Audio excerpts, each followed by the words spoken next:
Hello and welcome to VGA Podcast episode 76. It's Caleb and Alex back with you again. Welcome, Alex. Yo, how have you been the last couple of weeks? We missed last week, I believe. Yeah, I've been pretty busy with all, getting ready for holiday stuff, but I've been doing good. How about you? Same. Been super busy between even work, just everything has been busy. Yeah, for sure. Those end of year asks and all that kind of stuff. Yes, fun stuff. Yeah.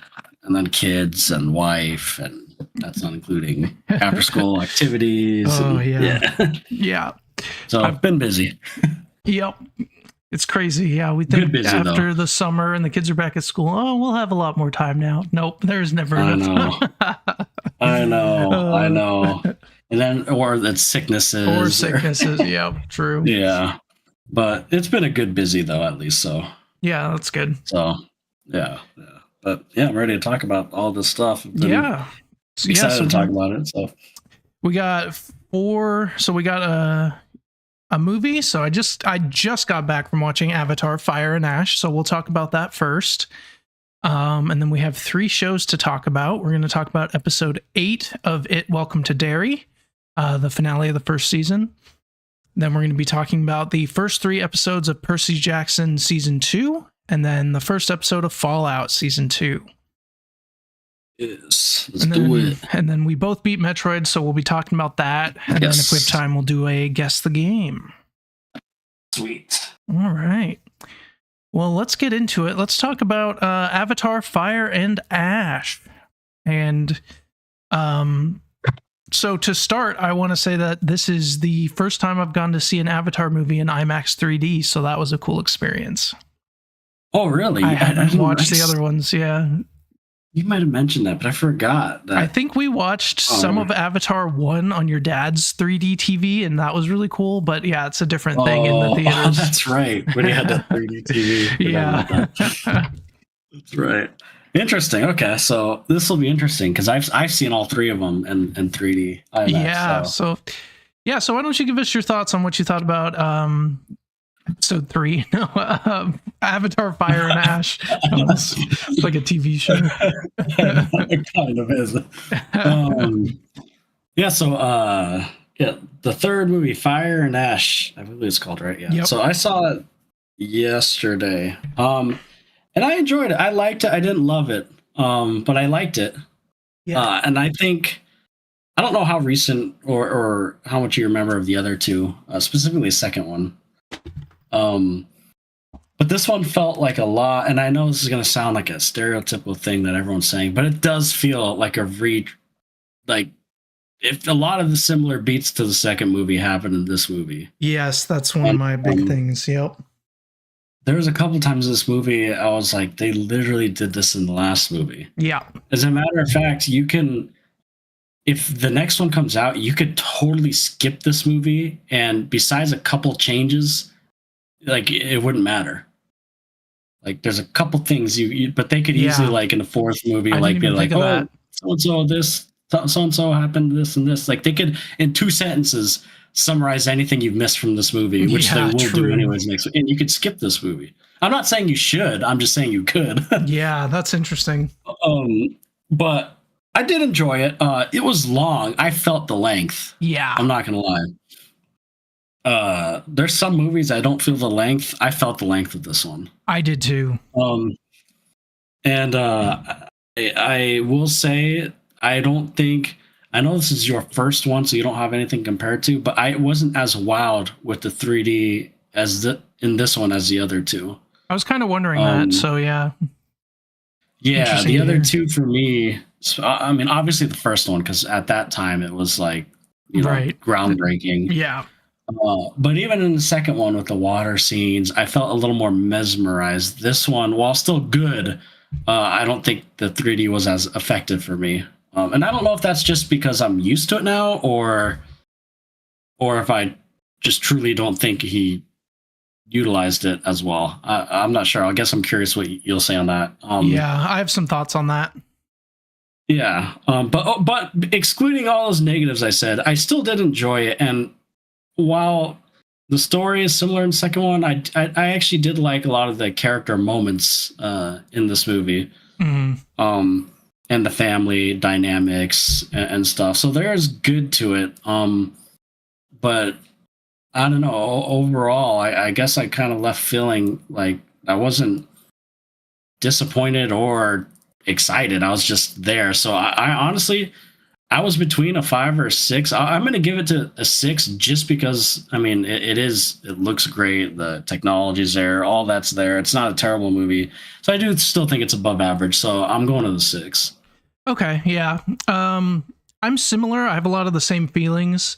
I was between a 6 and a 7. I went with a 7, and I think because it has it going for it, where like this is my first time seeing it in theater, in IMAX, 3D. Makes sense. It did look great. There were some really cool shots. It was beautiful. I do kind of agree that there were some scenes in the first two where it's like, man, this would be cool to see in 3D with, like, you mentioned it, like where they're in the water and they're swimming around. And it's like the point is to just show the beauty of the world. And this didn't have that as much. It seemed to focus more on action and stuff where the action looked great. It looked really cool. But it didn't have that like sense of wonder, like, oh, like I'm really in it with. So yeah, I did kind of feel like I missed out on that. Yeah. But yeah, like you said, this felt like Way of Water Part 2. And one thing this had going against it for me is I actually didn't watch The Way of Water until like 2 days ago. So. Oh, really? Yeah. I didn't realize that. So yeah, funny. it definitely felt like I was watching the same movie at parts, and like, how many times are they going to have this happen? You know, it was like, so it was fresh in your mind. It was, yes. I didn't realize you just watched it for the first time a couple days ago. Yes. So, Okay. So yeah, I could maybe drop it to a 6. Like, the story is nothing special. There were some interesting character moments. There are other characters where I'm like, eh. Yeah. And honestly, almost all these movies kind of follow the same structure, but especially 2 and 3, it's like a very similar movie, just in slightly different locations, kind of. Yeah, I mean, slightly different locations. Yeah, and in some cases, exactly the same locations. So, yeah, seriously. But yeah, I mean, as a spectacle, it was beautiful, and the action was great. So I'll stick with a 7 for now. Maybe drop it. We'll see. Yeah. But I mean, I could see it was I didn't cool. leave disappointed. Yeah, for sure. So like, I could see a 7, like, but I also like. I mean, I guess I wasn't expecting much because these are kind of the movies we said before where we kind of see it in theaters. Well, except for you, I guess. Yeah. Well, like, it's better to see them in theaters. Like, it's meant to be seen in theaters. And I mean, it accomplished that, you know, like the spectacle, like you said. But as far as the 3D, like you mentioned, yeah, and The Way of the Water, like those scenes underwater. Yeah. Because they had quite a few of them in the second movie. And those, I mean, those were amazing. I felt like I was inside like an aquarium when that was going on. Yeah, like, those were some of the scenes where it's like, man, I should have seen this in theaters. Yeah. Yes, like those scenes, like I was wowed by. Like, so with the second movie, I enjoyed the second movie more just for the fact that I felt like you kind of, the way you said it was good. Like it kind of showed off the world with the 3D, and it was different enough from the first Avatar. Yeah. To kind of change it a little bit, whereas this one doesn't have that drastic different biome or anything really. Yep. Which I was expecting. I was expecting to see more of the volcano fire ash area. Yeah, seriously, since that's the name of the thing, I was too. Yeah. Yeah, like, you know, a different biome, and I was, you know, lava and fire and they kind of just talked about it and didn't show it that much. Yeah. Yeah. So that was a little disappointing for me. What did you think of the second movie compared to this movie? I think I liked it more. Just because, especially watching them back to back, it's really clear how similar they are. So like, I watched the second one first, so it was more new than this one was. But pretty similar feelings. Like, it was beautiful. I loved, like you said, seeing the like ocean biome and seeing the new creatures and all that. And So I'd probably give it a higher score. I might still do like a 7, but a high 7. Yeah. I think I still like the original the best just because it was first. It was like Oh, yeah, I agree. groundbreaking. Again, the story's pretty bare bones, but you know, it still was interesting seeing, like in the first one, you had the whole humans being in the avatars, and that was new and interesting. And then Yeah. like being introduced to the whole new world with like the floating rocks was really cool, and the mountains and the forest. It was all new, yeah. Yeah. The one thing I do miss, and I really hope the next two, if he makes them, they've totally, for the most part, have gone away from like the sci-fi aspects Yeah. of Avatar. You know, like the first movie was very sci-fi. You know, I mean, it started off in space. Yep. With a man who, you know, can't walk, and he's trying to get into a body of an avatar. Like, it's very sci-fi, you know. Yep. Earth is trying to colonize, and I know they still have the military and stuff, but it's not. They kind of went away from like space and the sci-fi aspect, and it's more of like a more fantastical, like on the ground. Yeah. And so I hope in the next ones they do kind of go back to that, because honestly, I don't know what they're gonna do for 2 more movies. Yeah, I agree, because it seems like they've already run out of ideas and are retreading. Yeah, like, and I don't know, like I said, I didn't hate the movie, but I need something different. And I was reading that James Cameron is he did say, so there's, well, you know, I'm gonna say it in spoilers because it is a slight spoiler for future movies. Okay. But yeah, I really hope they go back to more sci-fi roots. Like, wouldn't it be cool seeing what's going on Earth, or like some space scenes, or I don't know. Yeah, I agree. And like they kind of set up that a little bit in this, and we'll talk about that in spoilers, like, but very like not addressed at all in the background, kind of like, I don't know. But yeah, that would be cool to see stuff like that for sure. Because I'm just surprised, like because I mean, these movies are kind of, they don't play into they do a little bit, but I thought they would play more into like science versus religion versus, you know, nature. being one. Yeah. Yes, like, and they kind of play in with it. We'll get into spoilers, but not as much as I thought they would. But they do set things up, like you said. Yeah. But yeah, overall, still did enjoy it. I felt the length, though. I'm not gonna lie. I agree with that. That's one thing I didn't bring up, but you did. Is it was long, and there were a few times where I'm like, okay, so that was the ending. Nope. Oh, okay. There's another battle. Okay. Like it was long. Yeah. Mm-hmm. And again, the scenes just felt. You watched it back to back, so you probably felt it even more. It was literally the exact same scenarios. Oh yeah. Like literally to the T, even the setup and locations. Yeah, it was pretty rough watching them back to back. It made them feel even longer. Like it made this one feel longer. I guess I'm just baffled that James Cameron did it like that, to be honest. I don't know. Yeah, I will say I liked the inclusion of the new villain. I thought was good. But then they did some things where it made it not as good, but we'll talk about that in spoilers. Yeah, she was interesting. She was cool. I liked that whole. She's oddly fascinating. I liked that villain. Yeah, I feel like she would have been a great solo villain, but yeah, she would have been a great solo villain. And I actually thought they were going to do more with her than they do. Yeah. And I wonder where that's going to go. But yeah. Yeah, I mean. I guess we can get into spoilers. Yeah, let's do it. Unless you have anything else. No, I think we're good for spoilers. So I'll put it up on the screen. Oh. Spoiler alert for Avatar: Fire and Ash.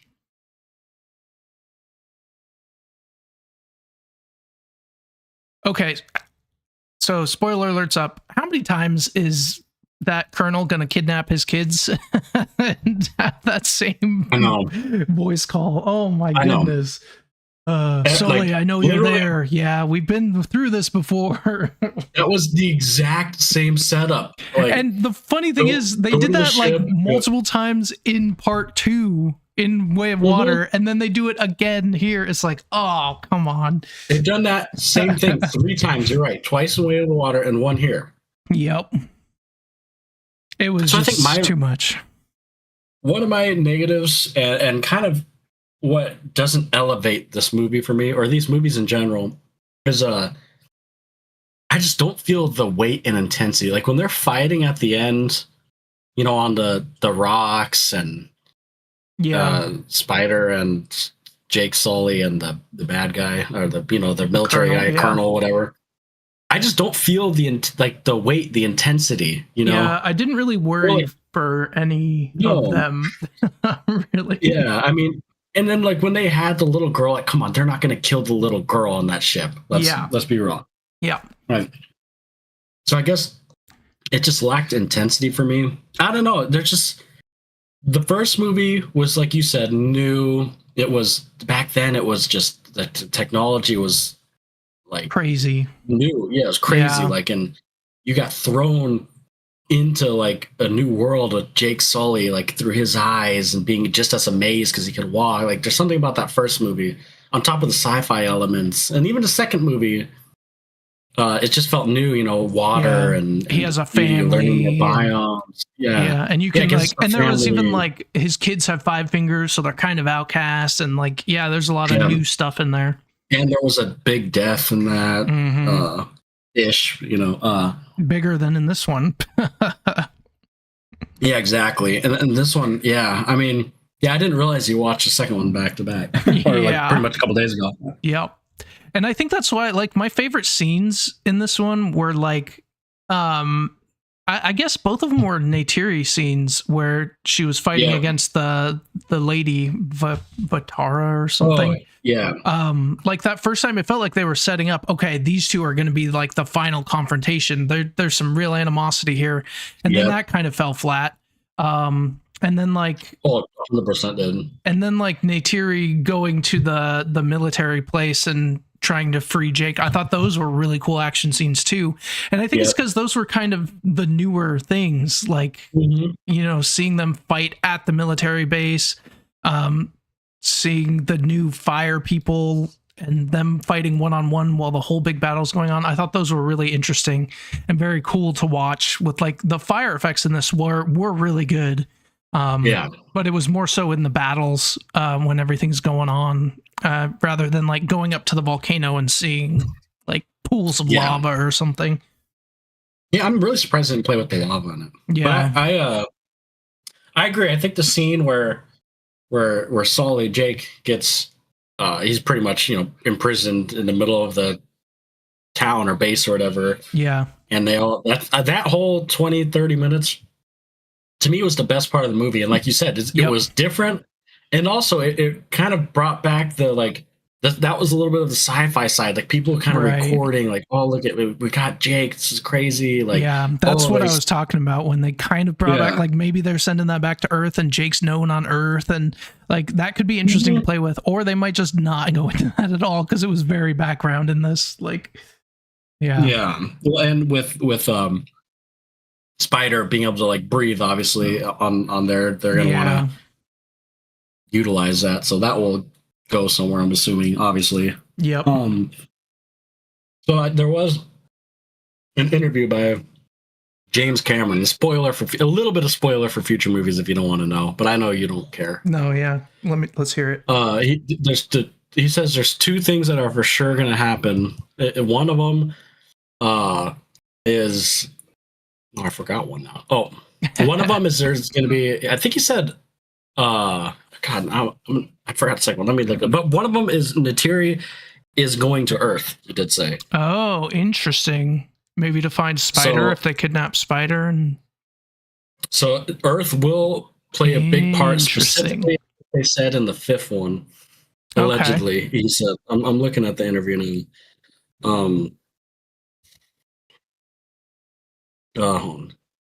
Yeah, that definitely seems like it would bring back the sci-fi-ish elements, them like stealing a spaceship or something, or if she gets captured.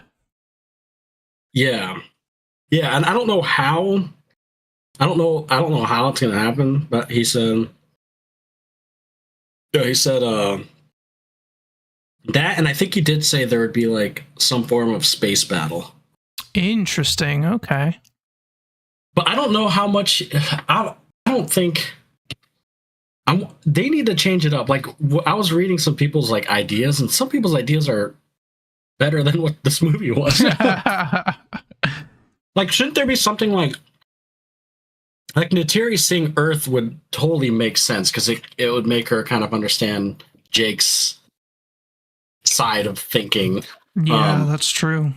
Like some people are like they should do a thing where like you get the Na'vi people get so fed up, and Jake and them they take like a ship and go to Earth, like invade Earth and stuff. Like people are making some wild stuff up. Interesting. But it would be really interesting to see some Na'vi people see Earth. And why haven't we seen Earth? Why has there been nothing of Earth? That's interesting. In 3 movies, I guess, yeah, in 3 movies. I want to see just how devastated Earth is, because I mean they talked about it a little bit, how they destroyed the oceans and the forests and stuff, and it'd be interesting to see how they show that. Yeah, like I think this movie, going back to sci-fi roots would help, and that would kind of change it up from these last 2 movies too. Yeah, for sure. Yeah. What else are we going to do? The military again tries to take the Na'vi people and whales. I can't believe they continue that dang whale story. Yeah, I told Tiffany she can't shoot. She saw the first one, I think, before we met. And I'm like, I don't think you could see 2 or 3 because she has a fear of whales. And I'm like, there's creatures in this that would trigger that so much. Oh, God, yeah. The Tulkun. Oh, for sure. Yeah, and then like the setup, the military, they're finding Jake. They fight, they steal people. Obviously the mate or colonel's not dead, right? Again. I know, again. Yeah, that was another thing where he had a quote unquote death, but he'll be back. How many times are they going to bring this guy back? That's one of the things that movies. I think would have helped with this is if he actually died, like if Spider didn't save him, and then it was mostly just like the humans doing their thing, doing the whales, whatever, but more so the fire people, the ash people, and them, raiding the caravan and then having Jake Sully dying. Yeah. Yeah. I mean, they could have done something more like. And then Loak would like take up the mantle or something. Mm-hmm. And then, I don't know, maybe humans start to see like the kids he created, and it starts, questioning against the military, and so you start seeing like more diplomatic, like Earth stuff. I don't know. It could go in interesting directions. I just don't know if James Cameron will do that. Yeah, yeah. One scene that I did not really like in this movie that I felt kind of went against Jake's character was when he decided to kill Spider. I just felt like that was out of place, and then they like drew it out, and I was like, there's no way he kills him, and then that's obviously what happens. It felt like The Last Jedi, Luke, turning on Kylo, like where did this come from and why? Actually, a couple of these scenes, there is no father. I thought Star Wars. True. But I agree. The only thing I liked about that scene is Neytiri kind of finally like coming to their senses. Yeah, I agree. She is the most interesting character. Yeah, I think they've done a good job with her still. They've actually given her stuff to do, and like she was struggling and being injured and losing her bow and stuff. Yeah. And just her pure hatred and letting go. Yeah. For pink people. Yeah, and I thought how Jake got through to her, like he's still human inside. Does he hate her? That was a good dialogue scene. Yeah, see, that's what I mean. There are some good character moments, or with Jake and his son. I don't remember the son's name. Loak, I think. Yeah, Loak. Like some of those scenes were really good. Like there's a lot of good dynamics and character kind of drama. So those moments I thought were good. But again, it just all led to predictable things. Yeah. Oh, in this movie, did your favorite thing where a character's pregnant and then she has to have the baby in the most horrible situation ever, this time while she's dying? I literally I don't know how them. when I watched the second one, I'm like, oh, she didn't have her baby in a horrifying experience, and then this one, she's still pregnant. I'm like, oh no.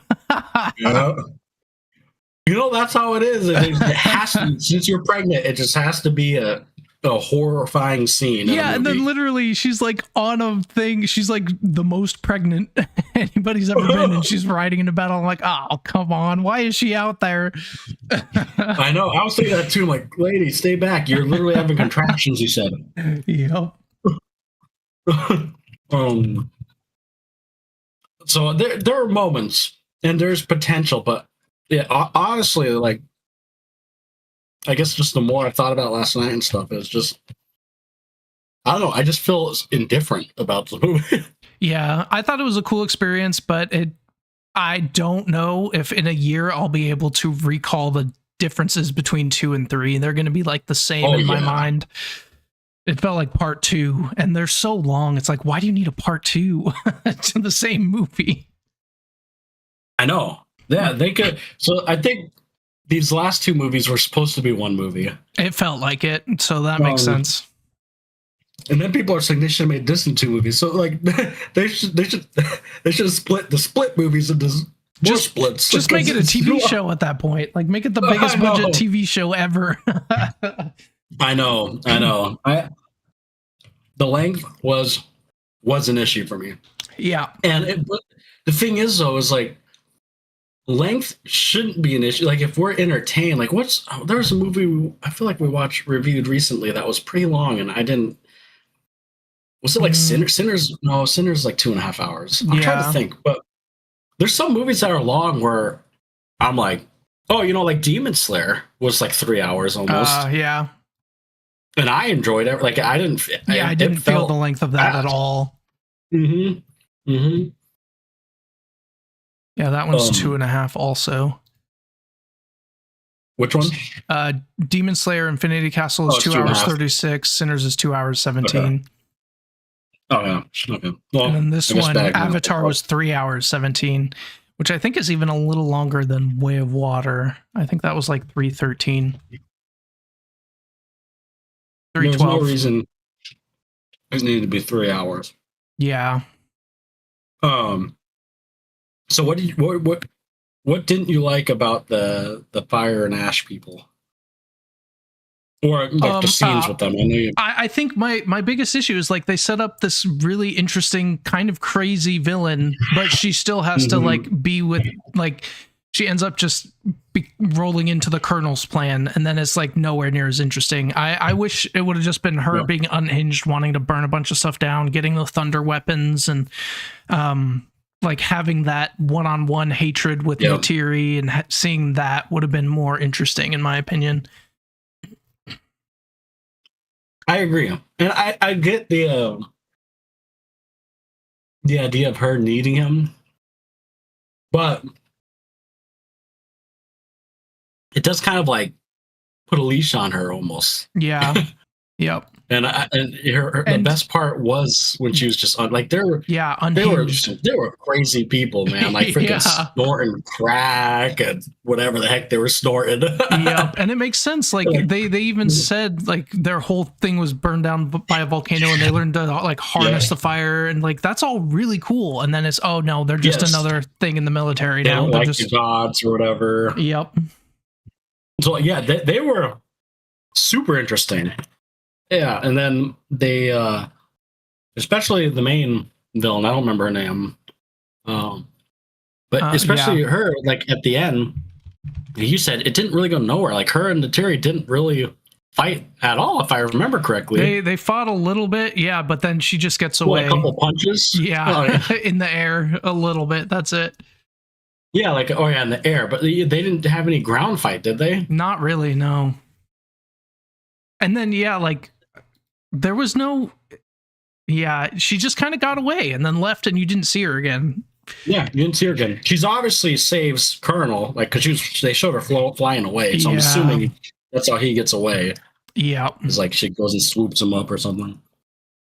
Yeah, that would make sense. But I'm curious if they're going to do more with her and that kind of tribe. But the other thing too is I found them so interesting, and I wanted to see more of their ways and their land and the volcano, and kind of like how Way of the Water was with like the water Na'vi. Yep. Like I was expecting them to do that, but with the ash Na'vi, the fire Na'vi, whatever. Yeah, that would have been interesting. And they didn't. They didn't do that at all. Nope. We saw their place for a little bit, but like it was just a mountain and then outside of it. Yeah, it was just one scene. Mm-hmm. But I wanted to see like, I don't know, more of their culture, and I don't know, do they do some crazy like do they go up to the volcano and pray toss people in, human sacrifice? Yeah, they were doing stuff like kamikaze. There was one guy who she set him on fire and he kamikazed, and like seeing what they do with the volcano. There's probably human sacrifices and stuff. Yeah, that would have been really interesting. Like, I just wish we would have saw more of that. I'm very surprised we didn't. I honestly am. Yeah. I really thought James Cameron would have, because he seems like he's interested in exploring different biomes. Yep. But I remember one other thing too. He did say in the next movie he wants to explore like ice biomes, like snowy. So then Jake Sully will become the Avatar. Of all four elements. Pretty much. Well, like I don't trust James Cameron, because this was you're talking about like fire and ash with this fire tribe, and we hardly saw any of it. Yeah. Like, so I guess I said I didn't walk out disappointed, but I was disappointed with that part of the movie. Yeah. Yeah, it was very surprising. Yeah. So I'm also a sci-fi. I'm a sucker for sci-fi, so that's probably me wanting more sci-fi elements into it. But I think it needs a different thing too. Like, yeah, at this point for sure. What are they gonna do in the next movie? They have to travel to faraway lands to hide from the military, and they find the ice tribe, and then the military finds them, and we have another standoff, except we have it near glaciers. Please no. It'll still be near water, but like icy water. Yeah, the Way of Water Part 3, icy water. Like and then it ends like that, and they find some holy tree there somewhere. Yeah, I don't know. And that's what's gonna happen. Watch, and then finally at the end of the fourth one, Jake's like, "Oh, I'm done with this. We need to take the fight to them." And then finally we're gonna change in movie number 5. Watch. Yeah, I could see that. Unfortunately, but I don't know. I don't know if people will like.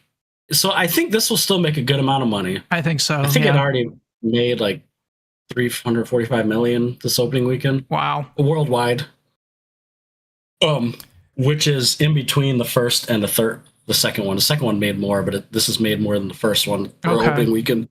Okay. So it's gonna do good. I would say. I think around like 1.5 billion to 2 billion. The other two made like 2. I think the first one. I don't know. Do you have it pulled out? I think the first one made 2.9 billion, if I'm correct. Let's see. Avatar 1. 2.9 billion. Yes. That's insane. Oh wait. Hold on. Okay, so that's the previous. Hold on. This is not the right website that I want to do this on.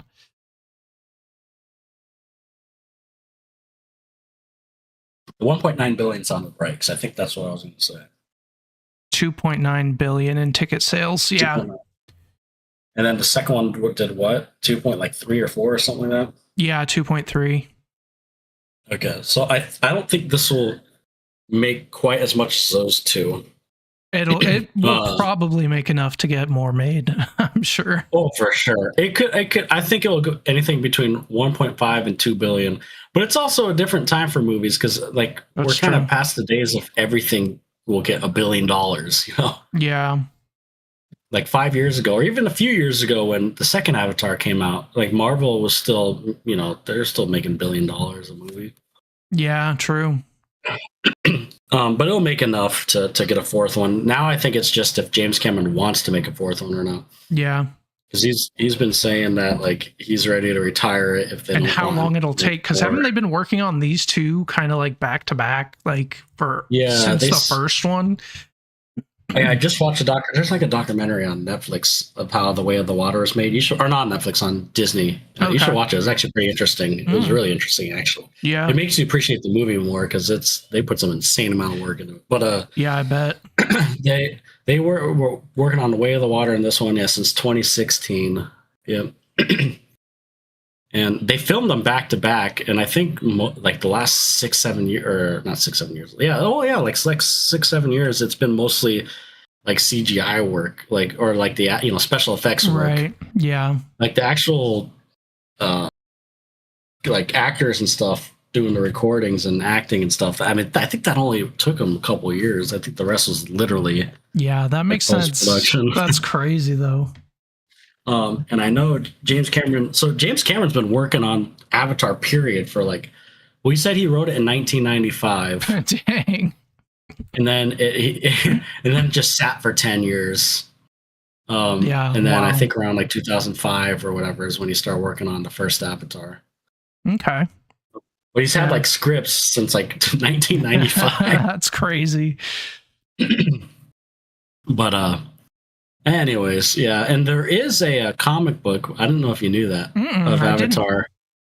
And in the comic book, they do like more sci-fi stuff. Like there's this apparently there's some big space battle in the comic book. Oh, like the Na'vi like steal spaceships and like attack military that are like sending reinforcements or something. Interesting. Which that would be cool to see in a movie. Yes, it would. Could you imagine like a space battle in an Avatar movie? That sounds awesome. Like some like Na'vi's trying to figure out how to work a spaceship with Jake Sully, and that'd be cool. Yeah, that would be really cool. Having them see like the technology because they're so used to being one with the nature and Earth. Yep. But I don't know. I honestly, I will say, I don't know if I have faith we'll see any of that type of stuff in these movies. Yeah. I hope. I hope also, but after this one, I have less hope of that. Yeah, and I'll tell you this: if the next movie, if I watch that trailer and it looks so similar and they're not doing anything different, I mean, we're going to see it because we're going to talk about it. But I will not be as excited. Yeah. But with all the negativity aside, like we said, it still was good. Still beautiful. It's long, so very long. Take a pee before you go see it. Yeah, for sure. I surprisingly didn't even get up to go to the bathroom the whole movie. Me neither, but there was like a kid in my row who had to go like 4 times. They had to walk with me. I was like, okay, come on, kid. You can hold it that long. I get one time, but go on. Yep. But yeah. So 6 out of 10 for me, and 7 out of 10 for you. Yeah, sure. I'll stick with a 7. Yeah. But yeah. But it's on thin ice.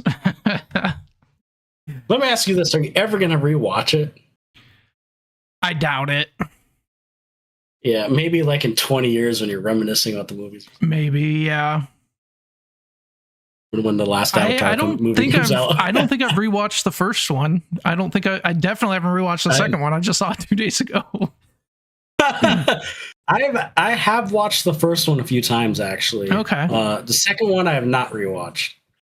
Yeah. But I do think the first one's a little rewatchable just because it's, I don't know. There's something about that first one. I agree. Yeah.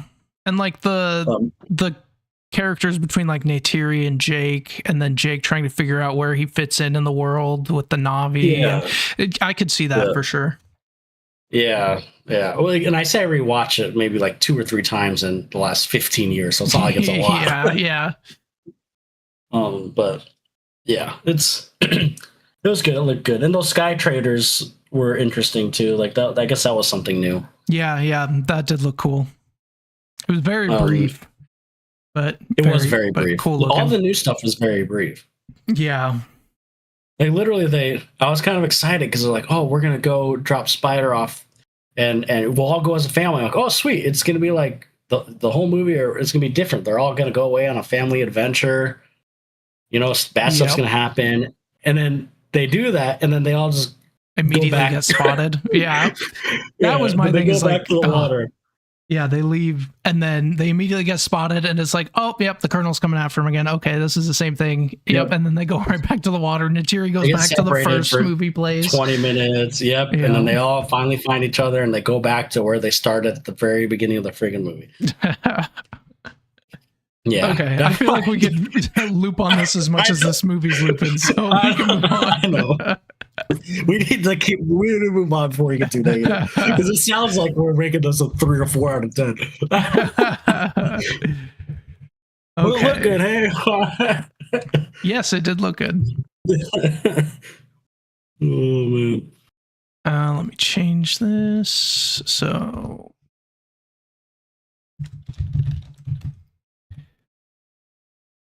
Okay, so next up, let's talk about It Welcome to Derry, the season finale. So I'll start on this one.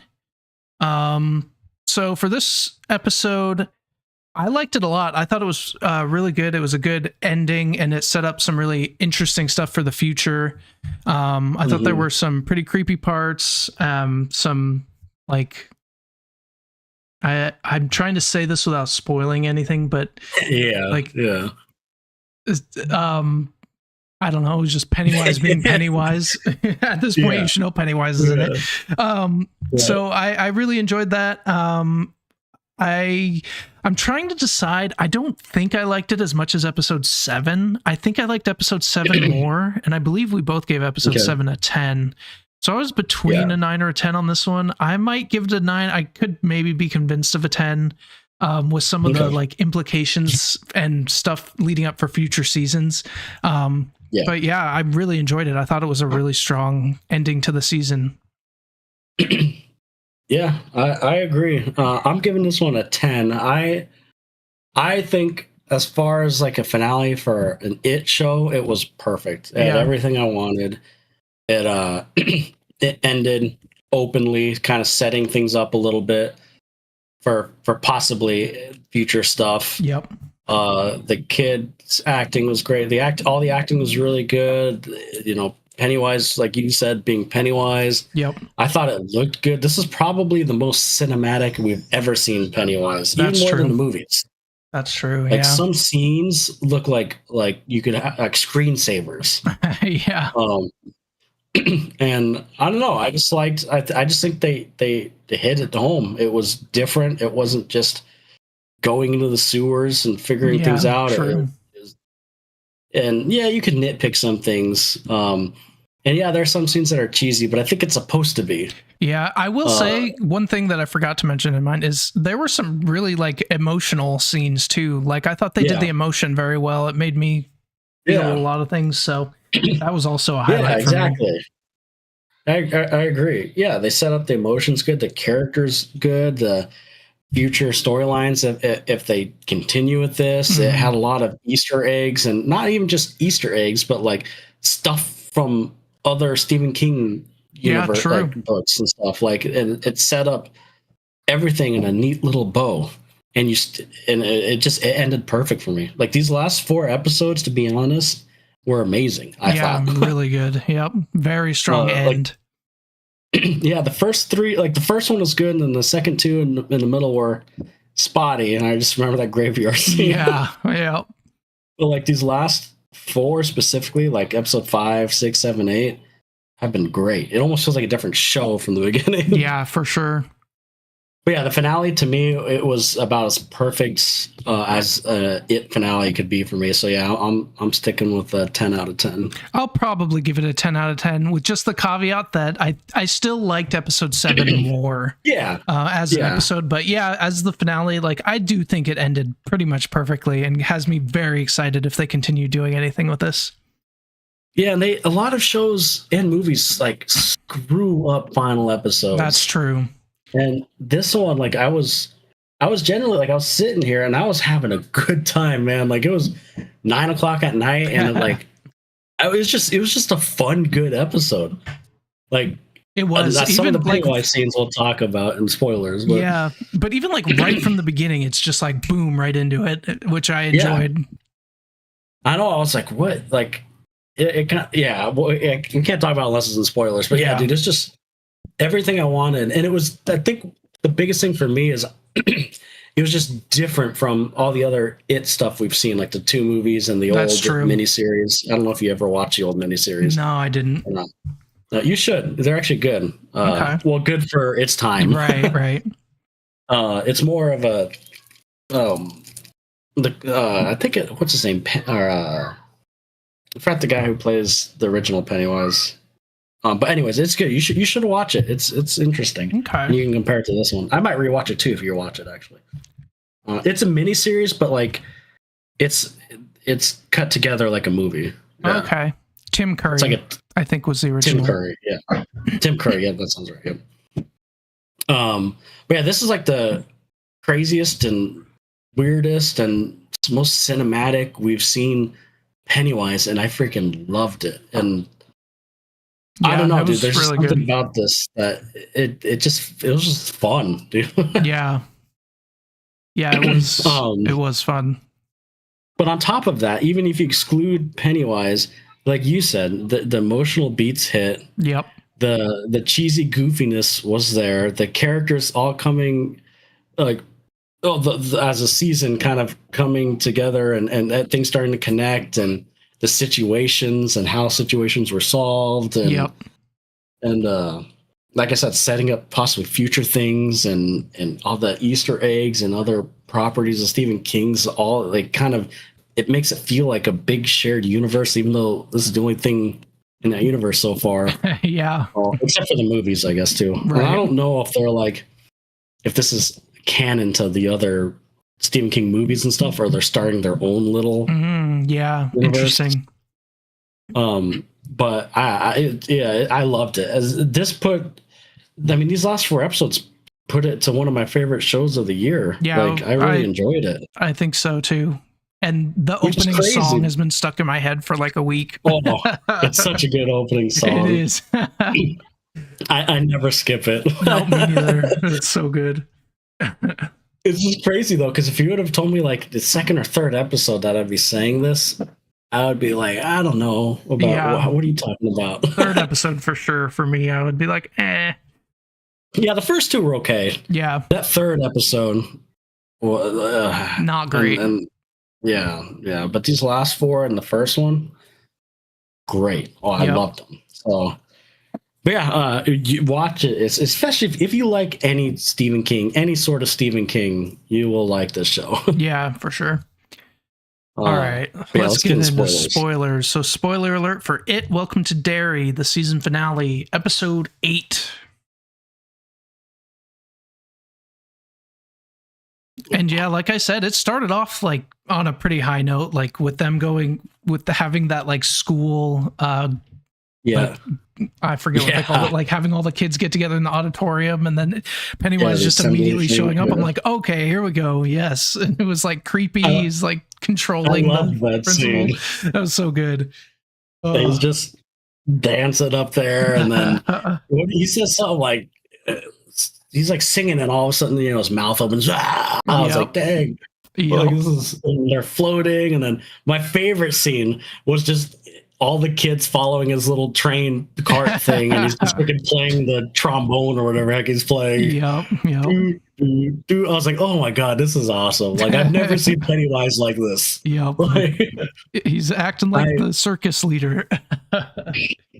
Yes, like, and it's so weird because like, you love Pennywise because he's goofy and weird, but obviously you hate him because he's freaking terrible. It's so weird. I think I love his goofiness. Yeah, for sure. I think my favorite scene is when Halloran tries to trick him. Like he and has him back just like in the circus as Bob.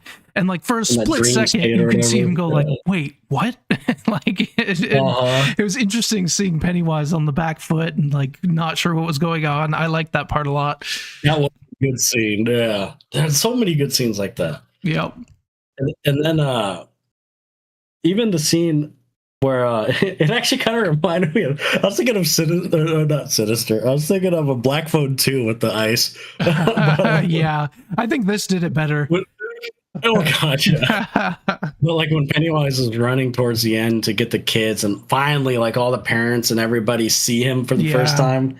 I don't know why that felt so satisfying, but all their faces were like, yeah. Yeah. But so the first thing is like, I love how they call it the fog, but I feel like they're doing an Easter egg of the mist. Oh, and, I didn't think of that. I don't know if you ever watched The Mist. I haven't, but I've heard of the ending, so I know a little bit about it. The ending of that movie was freaking wild. Yeah. Most depressing freaking ending I've ever watched, actually. Yeah, I think that's why I haven't seen it, because I'm like, that'll just make me sad. And like, I read that it's different from the book ending, and Stephen King actually prefers the movie ending. Interesting. Yeah, and I was like a kid when I watched that too. Jeez. I was like 10 or something when I watched that, so I had no clue what this movie was. Dang. And that ending happened, I was like, dang. But anyways, they call it the fog, and I don't know if it's anything related to the mist, but like I think it's clearly in your head canon, yeah, Easter egg in my head canon of like the mist. Yeah, because the whole thing with the mist is it's correct me if I'm wrong in the comments, but from what I know is it's the monsters from the universe that even it is from come out through the fog. Like that's what it is. Interesting. Okay. Like it all kind of connects in a way. Obviously they didn't do that in this, and they just call it the fog, but I wonder if it's like the kind of the start of the mist, or I don't know. It could just be a little Easter egg. Yeah. But even to start with that, like kind of setting the atmosphere with the fog, and like you said, the school, and and them taking the kids, and then I even like little scenes like with what's her name, Margaret or Marge? Marge, yep. Which one is she again? She's with the glasses. Yeah. Mm-hmm. With the eye, yeah. Even like there's a scene where they're still mourning Rich, and she's like, he didn't get it to Main Street. Yep. And then she sees it later. Yeah, then she sees it later in the tree on Main Street. Yeah. And, they do a good job with making Rich's death impactful. Like, yeah, and not just like that funeral scene. I was like choking up. Yeah. And seeing him like standing behind his parents, and then Halloran goes over and talks to them. That was really emotional. Yeah. Yeah. And even when he shows up to help with Pennywise, he flips off Pennywise. Like him helping them in the afterlife, like all that was great. Like that was more emotional than I thought it would get. Yeah, agreed. But some of the shots, man, like when Pennywise turns into that bat thing and is like flying to them, and like with the snow, and I don't know if there's lightning or something. There's just so much cool shots. Like I just noticed on this episode, there's so many cool shots. Yeah, and some slow mo moments. I was like, what am I trying to say? Slow mo momo. Slow mo momo. Mojo Jojo's brother. Sorry. Mojo Jojo. Our best girls. Mojo Jojo. Yep.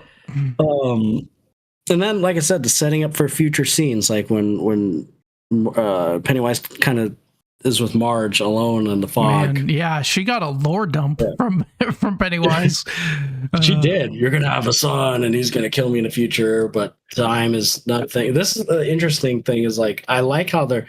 I don't know if this is how it is in the books. They did not play around with this in the movies. How like time is like nothing to him, and he like experiences all time at all, like always. Yeah, and that's interesting. So like, I read theories that, and this makes season 2 and 3 even more interesting to me if they do it. Is him kind of going back in time, or realizing his past self, knowing the Losers Club, is gonna.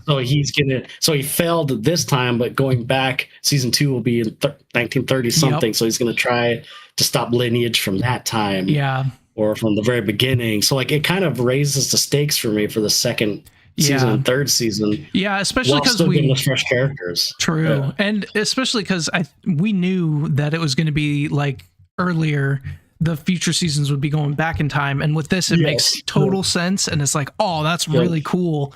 That is what makes me more excited for season 2 as well. And it kind of like if the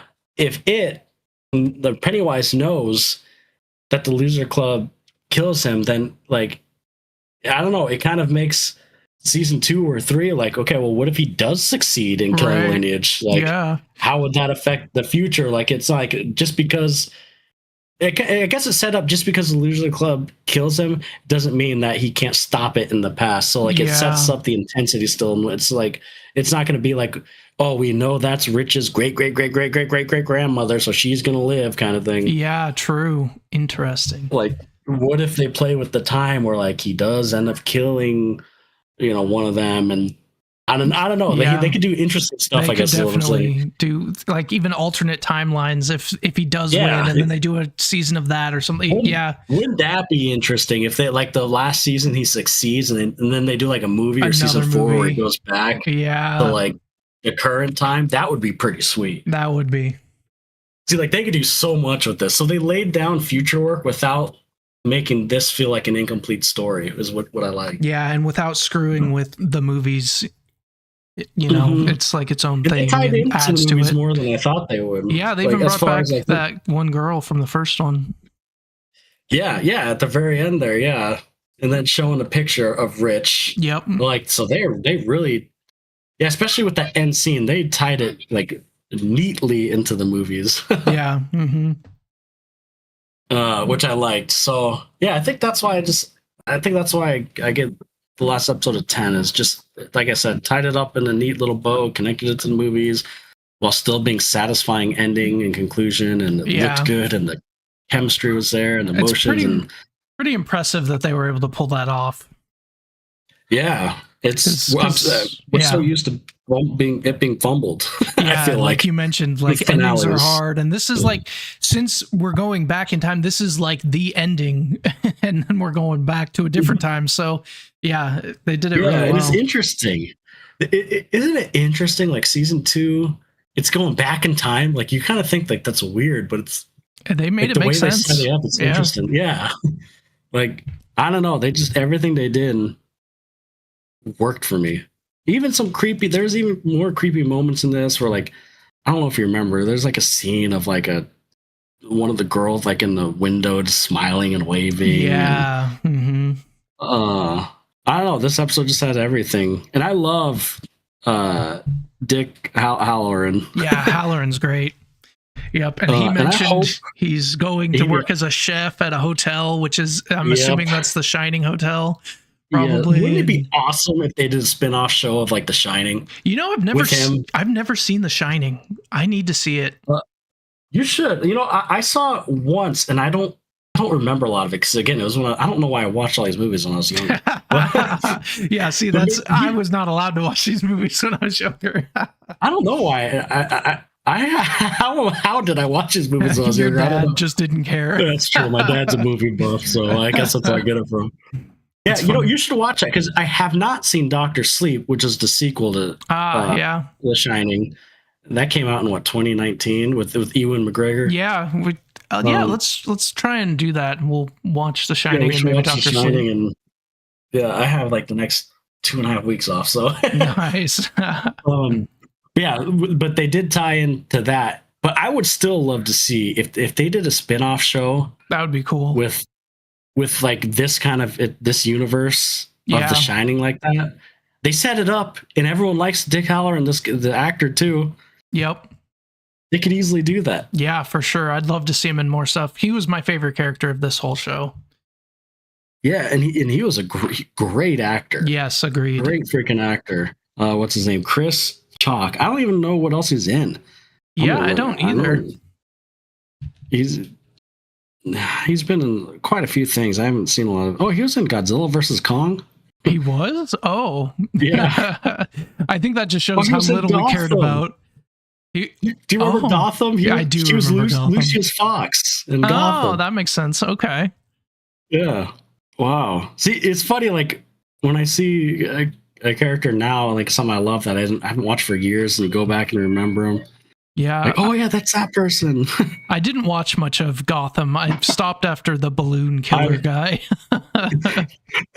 Ironically, that was probably the worst episode. Yeah, I think that was the opening episode, wasn't it? Was it? I might have only seen one episode then. I think that was literally the first episode. But that show got really good. I would say go back and rewatch it, but you probably won't. Probably not, but that's funny. But wouldn't it be cool if HBO did like its own little like? No, Balloon Man was 3, so I got through 3 episodes. Okay. So you got 3 episodes. That's 3 episodes out of what, 80 episodes? Yeah. But yeah, it would be cool if HBO did like its own little universe. Like, yes, that would be cool.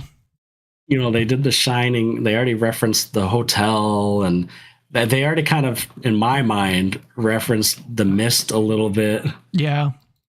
I mean, that's 2 properties right there. Yeah, I want to say there was another one, but I don't remember it now. I think there was, and there's obviously, like, I know everything kind of connects to the Dark Tower. Yeah. Which would That's one series I want to read really bad. I've heard it's good. Was there like 5 books in that something series, like that? Yeah, 5 or 6. I've heard great things about that series. I've never read it either, but I seems hear right like, up my alley because it's like sci-fi and yeah. Mm-hmm. And it like connects every freaking movie and book, or book I should say, like in Stephen King, which is I love. Yeah, that's I cool. think that's. But I'm curious how they do it, and that's something I would like to read too. And people who read it, it's like their favorite thing ever. Yeah. We should read that sometime. Actually, that's not a bad idea. Yeah, I got the book that from the library. I don't think I'm gonna have enough time to read it all. Yeah, so I've read like 3 chapters so far, but it's just read about big book. Have you heard about that controversial thing that happens at the end? Yeah, I have heard about that. Do you know what it is? Yeah, like there's like an orgy scene in the sewers or something. That's pretty much who's the girl in that movie? Beth or something? Beverly or Bev? Beverly, the one girl, yeah. In order to show that they're not afraid, she has sex with each member of the Losers Club. Yeah, that sounds weird. Yeah, they didn't put it in the movies, obviously. No, they did not. How high was he? Was on some stuff while writing some of those books. I don't know. He said I think they were saying it's supposed to be her because her whole thing is she's been abused her whole life, so it's her letting go. I don't know, dude. Yeah, it's weird. They didn't put it in the movies, and it's like very infamous. But yep. I don't know if when we get there, I'll probably have to check it out a few times because it's a big book. Oh yeah, how many pages did you say it was? I brought it home and my wife's like, "That book is a cube." It's like 1,200 pages or something, 1,100. And I do know. I mean, kind of like the movies. I read a lot of people prefer the first half of the book. Okay. But I mean, I still enjoyed part 2 in the movie. So yeah. I still need to watch it. I didn't watch it. Do you know how big? Oh, you still didn't watch part 2? No, not yet. Well, spoiler: they don't put that scene in part 2. Okay, that's funny. How do you know how long the Dark Tower books are? I don't. Let's see. Because I would be interested in reading that. Actually, I've been in the Stephen King mood after. Like, I kind of want to read some of his books. Yeah. Let's see. Oh, there's 8 novels. 8. Okay. It looks like they're about 500 each. Oh, that's not bad. So the first one's 200 pages. The second one's 400, then 500, 700. What's the first one called? The Gunslinger. There's a earlier one, Little Sisters of Alluria, which is a novella. A novella? Yeah, it's only 66 pages. Interesting. But so the first one, oh yeah, the Gunslinger. Okay, I see that. Yeah. Yeah. Interesting. I might pick that up. Now I need to look it up. Is that something where you need to read a lot of Stephen King's other works to really get? I don't know. I doubt it. I doubt it. It's probably just like cool. Like you'll see a lot of more connections, but you probably could read it on its own. That's how most of those go. I mean, I feel like we know a lot of the mainstream stuff, you know, That's like true. The Mist or even like Shining and It and like, you know, so I think we get decent amount. Pet Cemetery. I wanted to read that one. I heard that one's pretty scary, the Pet Cemetery one. I've heard that too, yeah. Yeah. So I kind of want to read that. And there's Cujo too. I don't know if you ever saw. Do you ever see that movie, Cujo? I was not allowed to. I've heard of it though. Yeah. It's so dumb. The movie. I'm sure the book is good. Yeah. Probably doesn't hold up today. So I might look at Dark Tower is one that's been on my list for a while. Yeah, so now would be a good time. I'm in the Stephen King mood. Yeah, true. There's also a movie, I don't know if you ever saw, but I want to read the book. It's called Misery. Have you heard of that? I don't know. There's a movie. It's a pretty popular movie too. It's basically about with the lady like locks the guy up or something. Yeah, she's like his biggest fan or whatever. Yeah, I've heard of that. I haven't seen it. I haven't seen it either. But I heard that one's pretty good. Yeah, I've heard good things about that.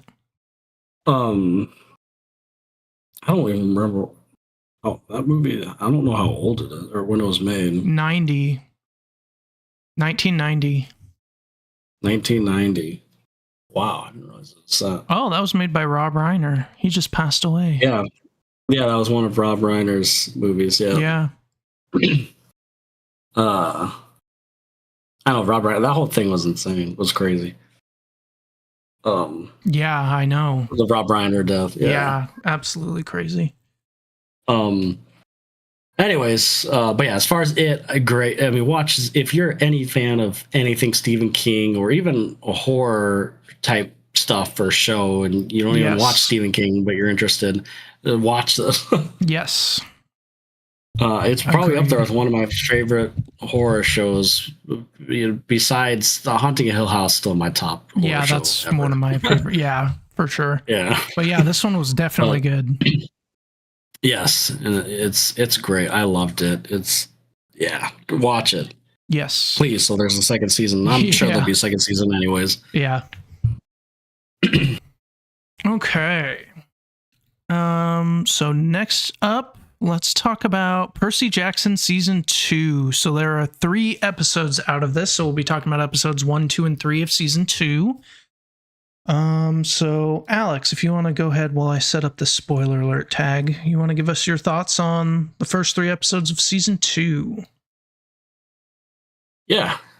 So far, I'm liking it. It feels like an extension of Season 1 in a good way. And I think it's improved some aspects of it even more so. That was a weird sentence. I understood what you're saying. It improved more things from Season 1. Yep. I think, and I'm enjoying it. And I watch this alone with my kids, and they get excited every. Awesome. Well, we watch it Thursday because it comes on a little later on Wednesday, so they get excited every Thursday when we watch it. That's so cool. Yeah, I mean, that might elevate it a little bit for me. But even as a fan of a book, this show, it just feels super loyal to the book, and I like even the first 3 episodes of this compared to the second movie that we got years ago with Logan Lerman and Alexandria Daddario. This one already feels so much more authentic to the book, and I just love the concept and setup of this book of, we need to save camp, Golden Fleece, all the stuff. And I think they do some of the characters justice, like the new characters that come in. And I've been digging it. It's fun. It starts off a little slower, I think, than Season 1. A lot of setup to kind of get on the quest. But those scenes were still entertaining, and it's nice to. I'm kind of glad they spent some time at the camp. In the camp, agreed. Just because otherwise it just I don't know. It feels important that you need to. It's kind of like Hogwarts, but for this world, you know. So I mean, it's Yeah. not to that level. And they need to have a But- connection to the camp, and yeah, Yeah. yeah, I agree. Yeah. But yeah, I think the special effects are good. It's cheesy and quirky, just like the book, and it's authentic, and I'm digging it, man. I gave I don't think I individually rated them. I think I just did one score. If you have individual ratings, you can. But I gave it as a whole an 8 out of 10. Yeah, I was between 7s and 8s for all of them. I think overall, I would give it an 8. I think I have 7 for the first episode and then 8. So, yeah, I was going to say that I don't remember the second book as much as I remember the first book, and that might be a good thing, or the show is just really faithful to the book, so I'm not seeing any things that are like, oh, that's not how that happened. So I'm enjoying it a lot. I think the acting has gotten better for the main 3, especially you Percy. Feel that they've grown. Yeah. The age difference. Yeah. Yep. So yeah, I've been really liking it. I'm so glad they're doing more than just the first book. I'm so excited to see all 5 books actually, in live action. I can't wait. I know we're going to hear ourselves. I can't wait for the third season with the third book. Yes. Number 1, we've never seen that in live action because it ended with the movie. Number 2, the third one was my favorite book in the whole series. What's the name of the third book? It was Percy Jackson, something Titans. The Titans Curse. Okay, yeah. The Titans Curse, yes. And the whole thing with that, which they've already kind of hinted that this is. I remember this one. Titans. Yeah, that book was my absolute favorite out of all 5. Yeah, that was a good one. So I'm so excited. And I know this show's already confirmed for season 3. Sweet. We will be seeing that book. Thank God. And we'll talk about this more in spoilers, but they said a name of a character that becomes more important later. I'm like, oh, yes, I cannot wait to see this. Yep. So, yeah, it's got me excited. I'm enjoying it. You're right. Percy's acting now I'm thinking about it, did improve this season. He seems a lot more intense and more range. Yeah, for sure. Yep. Annabeth kind of feels the same, and we haven't seen much of Grover. Yeah. Specifically Percy's, I was impressed with, and like him bouncing off of like the Cyclops guy, and Yep. But yeah, I think it's a good start. Yeah, I agree. And I feel like I'm going to know the answer, but how many episodes is the season going to have? You want to take a guess? Because you'll be right. I don't know. 8? Yes, sir. Seriously? Yes, sir. I don't know why I act surprised every time. At least that's what it says on Wikipedia. No, I'm looking on IMDb and it does say 8. Okay. Is that the new 10? Yeah, it seems like it. Seems like the new standard. Yeah. But yeah, I mean, we can get into spoilers. Overall, if you like the first season, you're going to like the season. Or if you read the books, you'll like it. Yep. Yeah. Yep. Or So if you even have kids and you haven't read anything, you might still enjoy it. Yeah, if you get them to watch this, you might be able to get them to read the books. And it's always good getting kids to read. So, Yep. Fun fact before we get into spoilers. Did you know, this was wild to me because if this happened to me in school, I would have been in heaven. That my niece, Sophia, my sister's daughter, Vanessa's, Yep, she had to read these Percy Jackson books as like an assignment for history. What? I would love that. For Greek, for Greek mythology and stuff. That's awesome. And I'm like, you know what? That makes total sense because I remember all these gods from this book. Yeah, way more. More than actual history books, but you know what I mean? Actual learning it in school. That's a great way to learn them. That's awesome. These books were required. It was her assignments, homework to read these books. That's really cool. What? She's lucky. Yeah, no kidding. I read these for free, without on my own time. Yeah, same. I couldn't imagine doing it for school. That's cool. But it makes sense because learning about Greek mythology and stuff in school, I feel like I would have learned better this way. Yeah, it sticks better when they're in current times and still have their traits and stuff. Yeah, that makes total sense. Yeah. Yeah, I don't know if it's for history class, but some form of class. Yeah. She had to read it. That's awesome. Shoot, maybe it was even English. I don't know. But anyways, we can get to spoilers. I just thought that was a fun little. Yeah, that's really cool. I was jealous. Like, what? You're lucky, Sophia.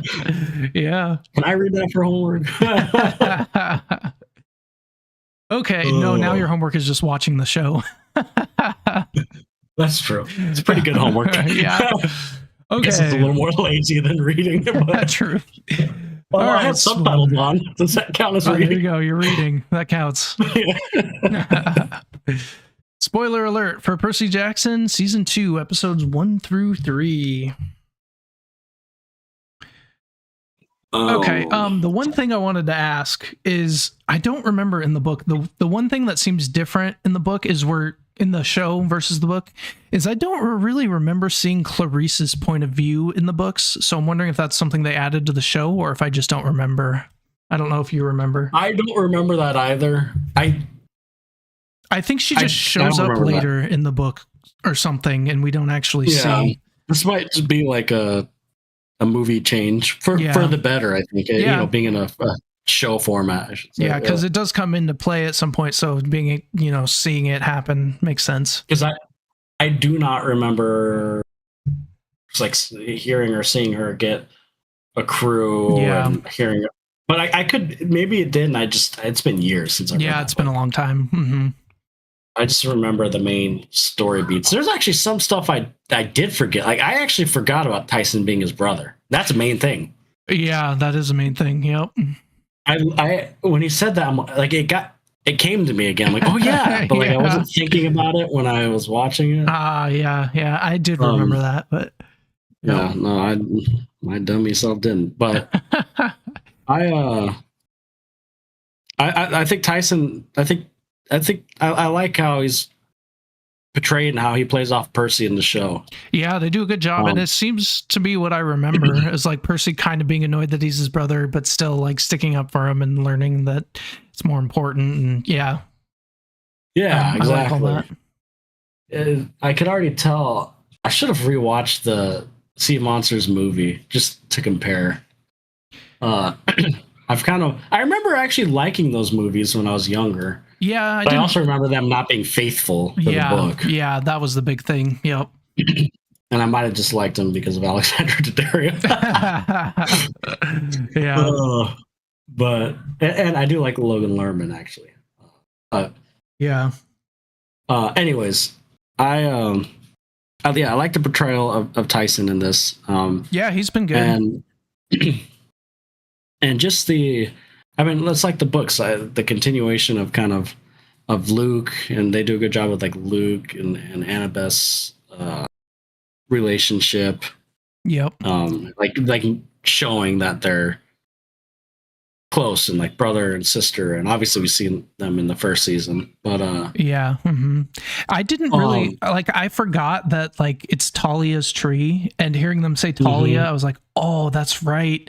Like I'm excited to see that whole storyline unravel. Because I thought it was further along for some reason in the books, and I guess it kind of is. But that got me very like it hit the nostalgia. I'm like, oh, we're gonna get to see that. Yes. I know. And exactly. Like it's insane how much I'm realizing as I'm watching this, like even though we got a movie of this, it still feels so different, and like we haven't seen any of this because this feels so much more authentic. Yeah.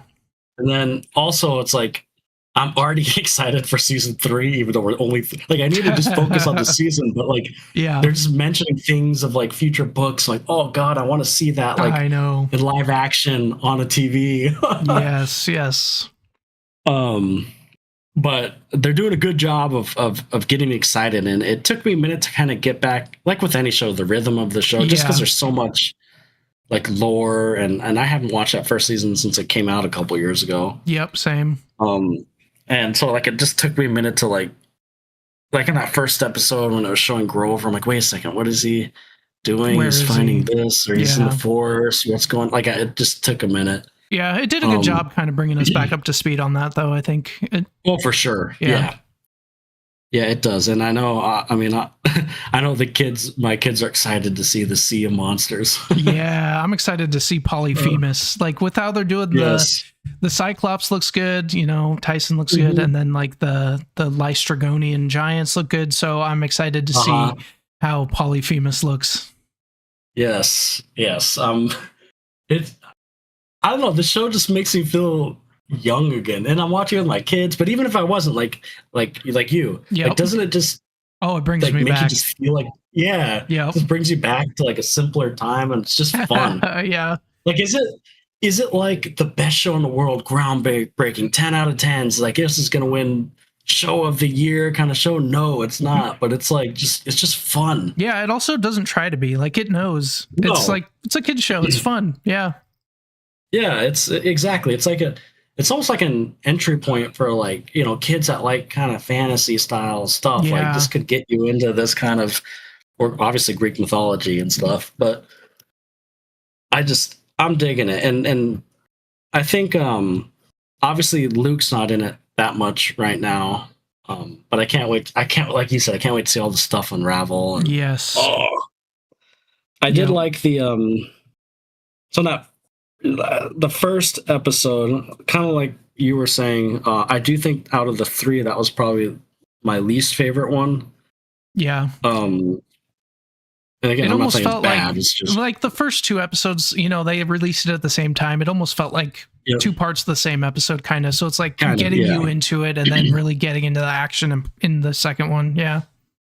Yeah, exactly. And that second one, yeah, I feel like the second one was the one where I'm like, okay, like I was starting to feel the rhythm in it again, and it had it had some of the what was that? There's a scene. No, that was in the third one. I thought the scene with the Oracle was pretty creepy. Yep. In the third I thought episode. they've done a good job of making Tantalus a total sleazeball. Like he's so slimy. Oh, and yeah, I think they did a good job. He's so slimy. He's slimy in such a funny way too. Yeah. Like and him like trying to drink the water is funny. Like yeah, it's a nerd. That is a terrible curse. Though. Yes, it is. Could you imagine like all this good food and drinks sitting there, and you're thirsty and you can't do anything? Oh, that'd be awful. Yep. But yeah, the third episode I really did enjoy because I liked number one. It was interesting seeing Clarice's side and seeing was it Ares? Yep, Ares is back. But him giving her kind of the zombies, the army of the dead. Yep. And seeing that, and then even seeing the scenes of not Grover, Percy and Annabeth and Tyson on the ship. Yes, it was cool seeing the cruise ship. The monster cruise ship was cool. Yeah, the monster cruise ship. I remember that from the book. Yep. And just seeing, I don't know, there's just something about it. Again, I know I said it, but just like a fun adventure, like different like boat scenes and being at a camp. And obviously in the first season they had, you know, the Vegas stuff, and it's just fun. Yeah, Medusa, I had forgotten that it was Luke's ship, but as soon as we saw the monsters, like, oh yeah, this is like a monster cruise ship, and it like kind of like you said with the Tyson thing, it like all came back to me. I was like, oh yeah, we're gonna see that. Yeah, that was cool. It is kind of cool. Like we've read the books and we've kind of forgot a lot of things, but when it comes to us, we're like, oh yeah. Like while you're watching the show. Yep. Like it is kind of fun like that way. Like having, I don't know, watching it that way. It is, yeah. Yeah, and I thought this one, I mean, it ended with them kind of obviously going into the storm or getting close to the Sea of Monsters, and yep. I don't know, man. I mean, there's not a lot to say. Yeah, I agree.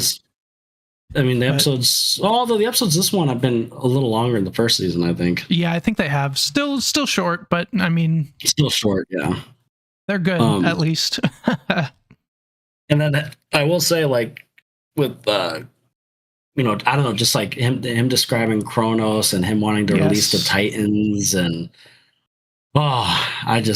Kronos is which they showed him, I think, for a second in the first season. Yeah, his like ghostly form. Yeah, it's really creepy and effective, and it's kind of like haunting Percy, and I think they're doing a good job of kind of keeping up the creepiness and weirdness of Kronos and setting up future stuff, and obviously the whole concept of this is getting the Golden Fleece to protect the camp. So it's like a set mission. And one thing I like is having just played Hades 2 like a month ago and beating it and seeing, because it has like, obviously Kronos and Polyphemus. It has these characters. And now seeing it here, it's like, okay, I'm still in that Greek god mood. Yes. Yeah. Oh, that's right. Oh, you did play Hades too. Yeah. I bought that game, by the way. Great game. You should play it. So much fun. Yeah. So maybe I will. I'll be in a Greek mood. Yeah. See, we have a curse, Caleb. We enjoy too much forms of medium. Like books, I'd rather movies, it be that way than not enjoying anything. Right. That's true.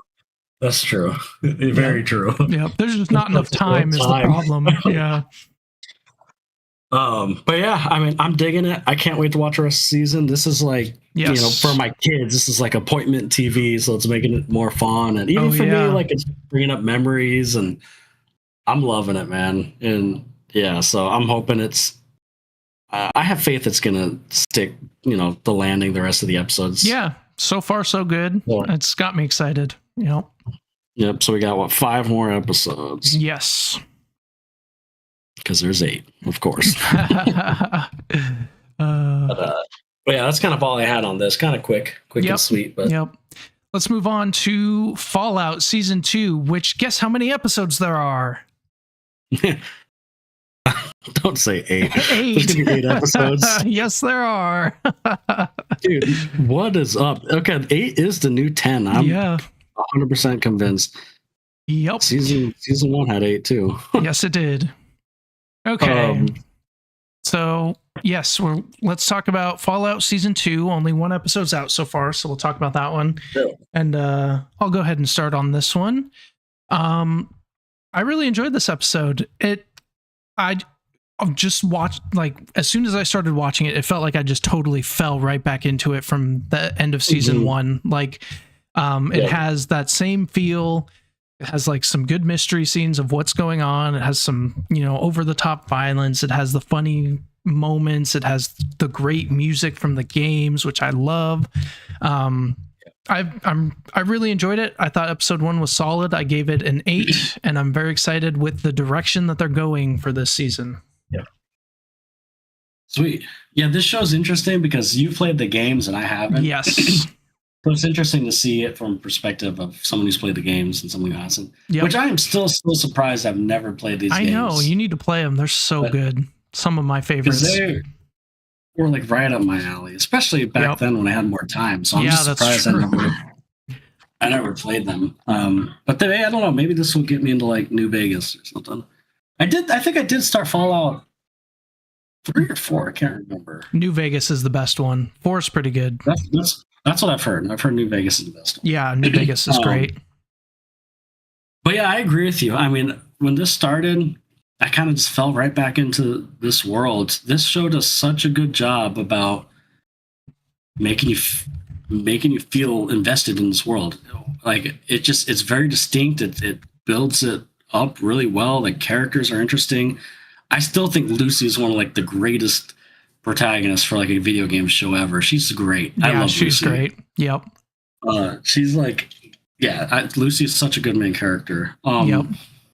But yeah, I fell kind of right back into it too, and I love the flashbacks, the way they incorporate flashbacks, and the mystery of obviously vaults and what's going on in Vault 33, and I don't know, it felt like a great continuation of season 1, and a good start.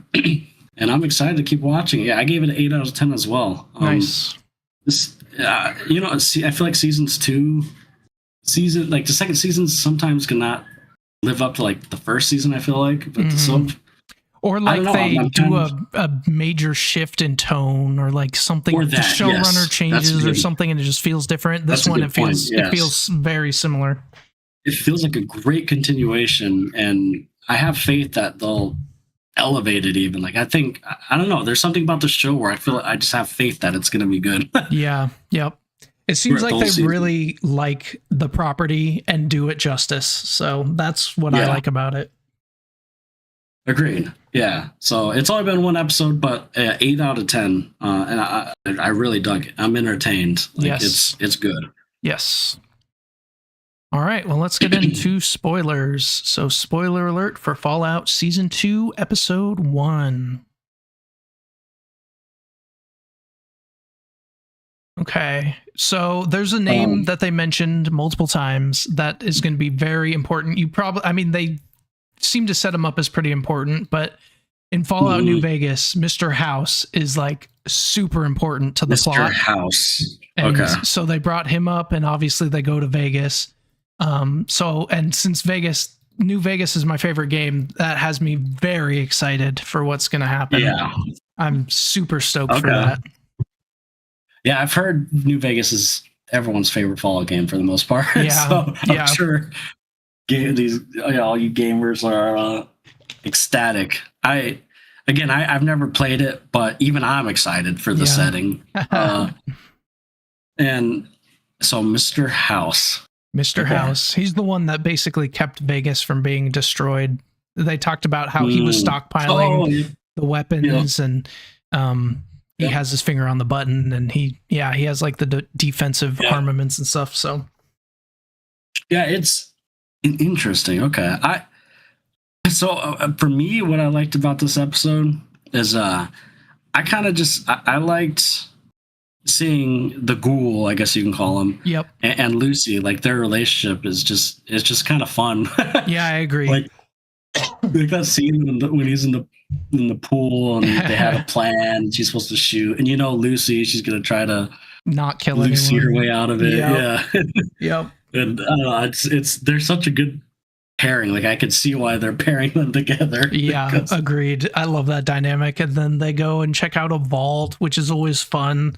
Yes. Seeing all the different vaults, and this one had some weird stuff going on with like communists and mind control chips and stuff. That's all very interesting. It's interesting. And I like how there's so many different storylines. Like, well, obviously the ghoul is trying to find out what happened to his wife and daughter. And I like when they go in that vault, he says he's scared every time he goes into a vault to figure out what happens to what happened to his wife and daughter. And then Lucy, obviously with her father, and then the Vault 33 with the interesting dynamic because they got split up into two vaults last season. So they're the new. That's an interesting thing because now Norm is stuck in that, or with Norm, he was in that room with that brain thing. And all that stuff is interesting. And some of my favorite stuff in the first season wasn't even all the stuff happening outside the vault. It was the mysteries of like inside the vault. Yep. In the first season. I love that. So yeah, I don't know. I'm digging it, man. I mean, I love the first season, and if the rest of the season is going to be like this, there's something. So with those mind control chips, there's something in the games. There's these mutants, that got like experimented on and mutated, and I know there's something having to do with mind control chips with some of them. So I wonder if they'll like show the mutants and if there'll be some that are being mind controlled or something. I don't know for sure, and I have just a vague recollection because it's been a long time since I played Fallout 3. That was an interesting scene when he goes in that bar and brings those guys out, and that mind control chip thing. That scene was interesting. I was wondering where they're going to go with that. Yeah, so that's my theory, is they might bring in some mutants, or it might not. It might be something else, but yeah, I'm sure we'll see them at some point. They seem to be pretty like close, like liking, like they love the lore and games, so maybe I could see them doing that. Yeah. What and the music too? Like I love the music. It had one of my favorite songs from the games in this. Oh, really? It did? Yeah, the Big Iron song is so good.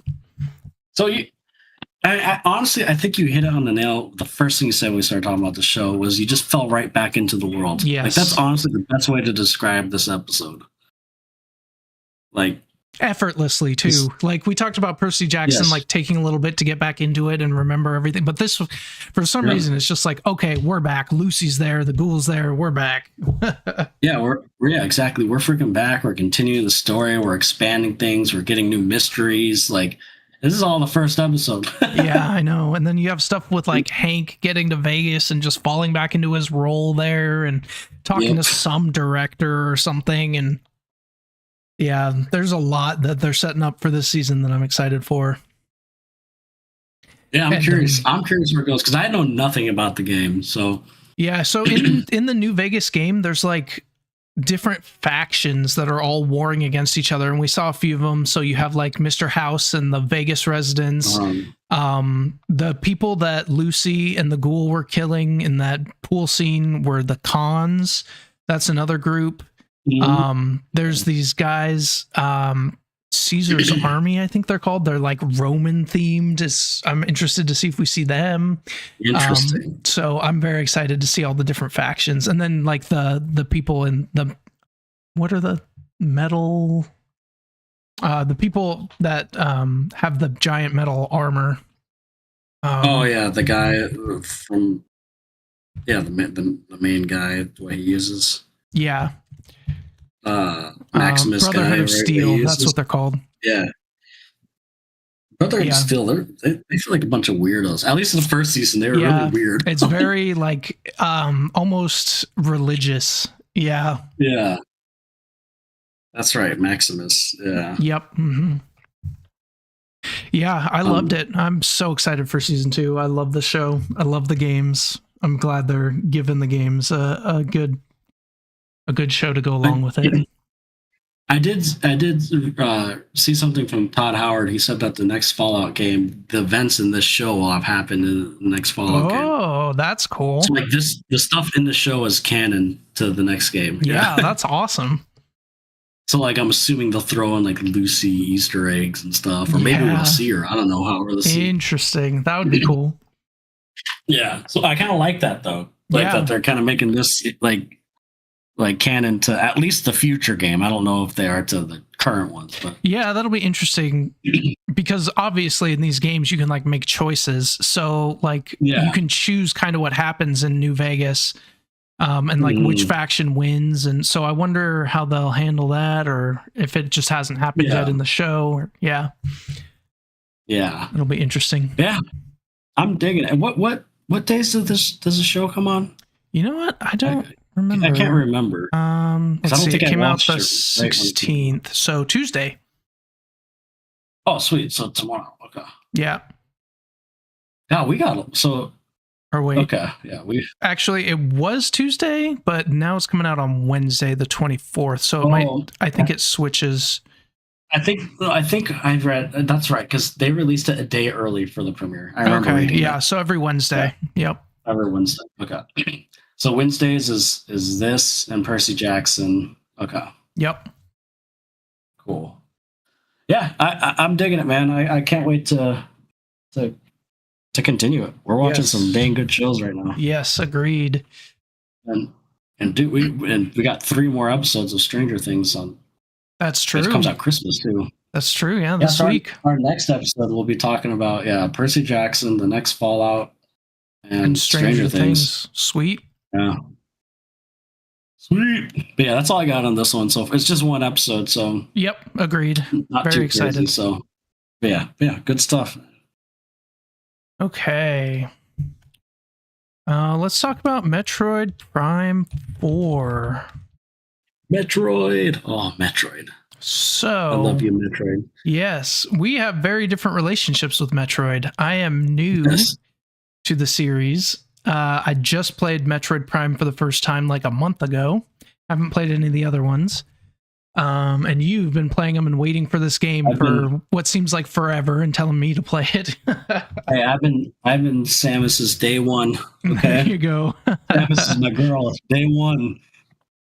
Yeah, so do we want to just get into spoilers right away, or do you want to give your overall thought? I guess we could give our overall thoughts on just what we thought about the game and then get into spoilers. Yeah, sure. So I I loved the game. I think the pushback, quote unquote, from critics, quote unquote, are so overblown. And I think the majority of people feel the way I'm assuming you will feel too. And I've been reading and watching a bunch of stuff with like it's overblown. It's an awesome game. It's amazing. Is it perfect? No. Are there portions of it that feel unfinished or empty? Yes. But 90% of the game was great. Is it as great as the first game? No. I would even argue it's probably the weakest out of the 4 Prime games. But still, well, that's the caveat to I don't think I've played the third game, or if I have never finished it. Okay. So I guess the ones I played, the first 2 and this one. Okay. And I think it's the weakest one, but it's not a bad game at all. Yeah, I agree with that for it sure. is more linear. I do agree. It is a little more linear, and so it does feel a little more, I don't know, not organic, I guess is the right word. Yeah. But it was still fun to play. And for me, I think I beat it in like 12 or 15 hours or something. I think I'm about the same, yeah. And that's perfect length for me. Did you 100% it? I did not. I think I have like 70% of the items or something, and 85%. I need to look. That's right around where I am. I have like 86% of the scans and 87% of the items or something like that. Yes, that's right. Yeah, I had I think I had the same 80 something for both. Yeah, the scans and that. Mm-hmm. But yeah, I liked it, man. If I were to give the game a score, I would give it. I would give it an 8 out of 10. I was between 8 or 9, but I'll give it an 8 out of 10. Yeah, I was right around an 8. I gave it an 8. I thought it was a good game. Yeah, it was really fun. There were definitely parts where it kind of dragged. There were some things where I'm like, okay, I'm kind of done doing this. But overall, the game was really fun. It almost seemed to me like the Dark Souls 3 to Dark Souls, where Dark Souls 1 has like a crazy interconnected map, and it's so good, and just like backing on itself and letting you explore it and being like, oh, this goes to here. That's so cool. Whereas Dark Souls 3 is a lot more linear, but it's still a great game. Yeah. It's a lot more about the combat. And you know, Dark Souls 3 has some of the best bosses in the series. So, yeah, I thought the bosses were good. The levels were fun. Like the ice level, I think was my favorite. It felt the most like interesting to explore. But it still felt very Metroid of like, okay, I see that. I'm going to need to come back for that once I have this. And it didn't have that like. The thing I liked most about Metroid Prime 1 was just like you're dropped on a planet and you're all alone and you have this atmosphere of like you're alone and searching for stuff. And I thought that was really cool. This one didn't have that. You know, you have other people. But yeah, like the guys are so annoying. I want to just like remove them completely. I didn't have any issue with the guys. Like they pop up. They're like Navi from Ocarina of Time. Like the guy will show up and be like, hey, you could go here. It's like, okay, thanks. I'm doing something else, but thanks. The biggest, I will say the biggest argument I can get with that is sometimes it is handholdy. Yeah. But again, it's not game breaking for me. Yeah. I think the thing I'm most, and we'll get more to this in spoilers, the thing I'm most kind of disappointed with is I didn't particularly like the ending. I thought it was okay. But the gameplay was fun. I enjoyed it. It felt really good to play. Like the controls were good. The puzzles were fun. The fights were good. So yeah, I enjoyed it a lot. Yeah, I agree. I mean, we can get it in spoilers, but I do feel like, I don't know. I think for me, I really did love this game, but I feel like this game could have been like legendary. It just felt like it was set up, to be the Ocarina of Time of Metroid Prime, kind of like, you know, having the sand lands and connecting different biomes. Like it just felt like it could have been that oomph moment for Metroid, and I don't think it reached that level. But I feel like it wanted to. Like, and there's moments where I'm like, God, this is epic. This is what Metroid should be. And like there's moments where it's like, all right, this is I don't know kind if, of empty. There's not much to do. yeah, I don't know if you know, but is this setting up a second trilogy, or is this like I don't know. I don't it know. kind I of don't know if feels they're like waiting for it's sales. yeah, it kind of feels like it's trying to. Yeah, So maybe which they're kind I of hope so. yeah. Because I do know. I mean, it's a miracle this game even came out with the production hell it's been through. Yeah, I feel like I've been hearing about it for 10 I mean, years. yeah, like literally, I think Bandai Namco was the original people making it, and like 3 years into development, they gutted it and hired Retro, Oh, geez. like started from scratch. So I think a lot of, I wonder how much of the scrapped game from Bandai Namco was in this, like Yeah. Samland. I wonder. That's why it took so long to come out. Is because That they makes literally sense. started it like 3 years into Jeez. like production. Yeah, so it's a miracle this game even came out. So I do wonder if this made money enough money or sales to make a second one. I feel like they could like keep the same base like they did with this, but kind of more full and light. Like you know what I'm trying to say. Like Yeah, for sure. so which we can get more to in spoilers. But overall, I really enjoyed it. I waited how many years for this, and to be honest, I was not disappointed. I Awesome. thoroughly enjoyed it, and yeah, it's gonna be one of those for me. It's gonna be one of those games, in a few years I'll replay it and I'll remember. Oh yeah, like, Yeah. I remember exact. I've played it around Christmas time, and so like I don't know. It has for me. Yeah, and then Lucas would watch me play it. He loved the motorcycle. Cool. Yeah, I bet. That's awesome. Yeah, he's like, "Go fast, Dad."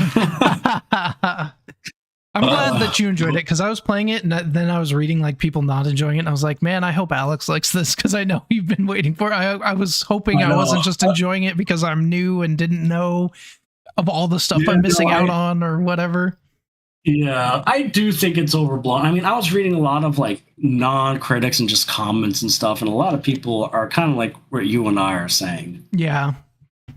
I think like, YouTube reviewers and stuff, I think they're overblowing it for views, or I don't know. I think it's overblown. Yeah.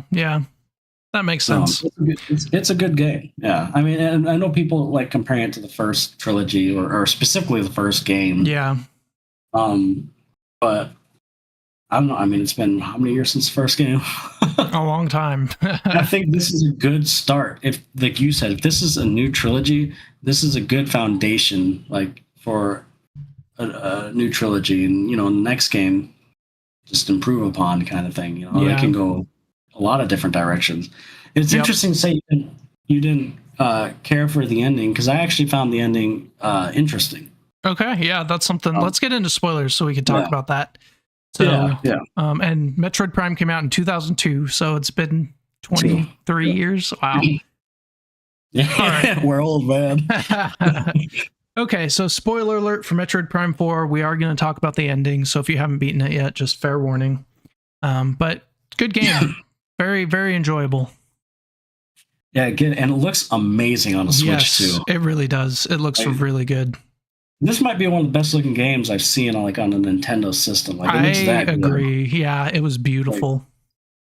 Like I would just stand there, like in the that first dungeon type thing with the lightning and stuff. Oh yeah, just that looks cool. Into the distance, and the music was really good. Yeah, the music was good. Music. Yep. It almost felt like they were trying to do like a Zelda type game. Didn't it? It did, yeah. And even when I played Metroid Prime, it felt like that a little bit, but this one definitely felt like a Zelda-ish game. Yeah. Like 4 or 5 dungeons, get the key. Yep. Get an item to help you in the dungeon. Yep.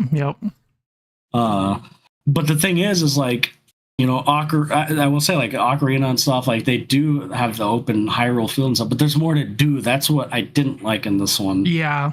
It's literally nothing. Yeah, the desert. I will say at the end when I was just like grinding crystals to get the last thing, I was like, okay, I'm done getting these crystals. That was the one thing I'm like, I'm ready for this part to be over. Reminded me of like Wind Waker finding the dang Triforce. Yeah. Yes. Although that was even a little more interesting, having to like fish them up. That's true. Oh, that took way longer and was way more frustrating. It did. That's true. That's true. Well, on the original version, when back in the day when you had to, it took forever. Yeah, God, it did. I remember. But no, I agree. That part at the end of collect more crystals. Like, oh my god. Yeah, that annoyed me. I did not like that. I don't like being forced to do something like that to in order to beat the game. I feel like Metroid Prime did it a lot better, where it's like you go back to old areas with all your upgrades and find those special little hidden spots that you didn't see to get those things. Yeah, that's more interesting than here's a giant wasteland. Go drive around. Yeah, that's perfect. That's beautiful. I love that. Yeah, going back to old spots and with your new items. Yeah, I mean, I'm like, yeah, I'm a Zelda fan too. They do that in Zelda, not as much as Metroid. So like, I love that. Yeah, I agree. That's better than being forced to ride around and hit crystals with your motorbike. Yeah, and I will say that felt like padding. There was the one boss fight I could not stand, was that stupid boss fight with the sand monster and those sand. Yeah, that was not a great one. I didn't have much trouble with it, but it was not fun. I didn't have trouble as in like I was dying. It was just so annoying trying to hit the back of that freaking thing. Yeah, I know. I've seen a lot of people complaining about that. I was just like driving up to it holding A and it would lock on and I shot it and it would somehow hit. But it took forever still, like having it run 5 miles away and having to drive back to it. And yeah, I struggled with that one. That was the worst boss in the whole game. Other than that, I actually liked some of the bosses. Like I thought the bosses were good. Yeah, the bosses were fun boss fights. Yeah. And even the level design, I mean, they were pretty linear, but they were still fun. Like it was still fun to go through these dungeons. Per se. The puzzles were good in each of them, I thought. Yep, and they even had shrines in this game, like Zelda. They did, yes. I wish they would have marked off earlier which ones you'd done, because I kept re-entering them and been like, have I done this one? I thought that was me. I was trying to see if there's a marker of like it showed you on the map. How do you not add something to show your completed stuff on a map? Yeah, I don't know. That pissed me off too, actually. Yeah.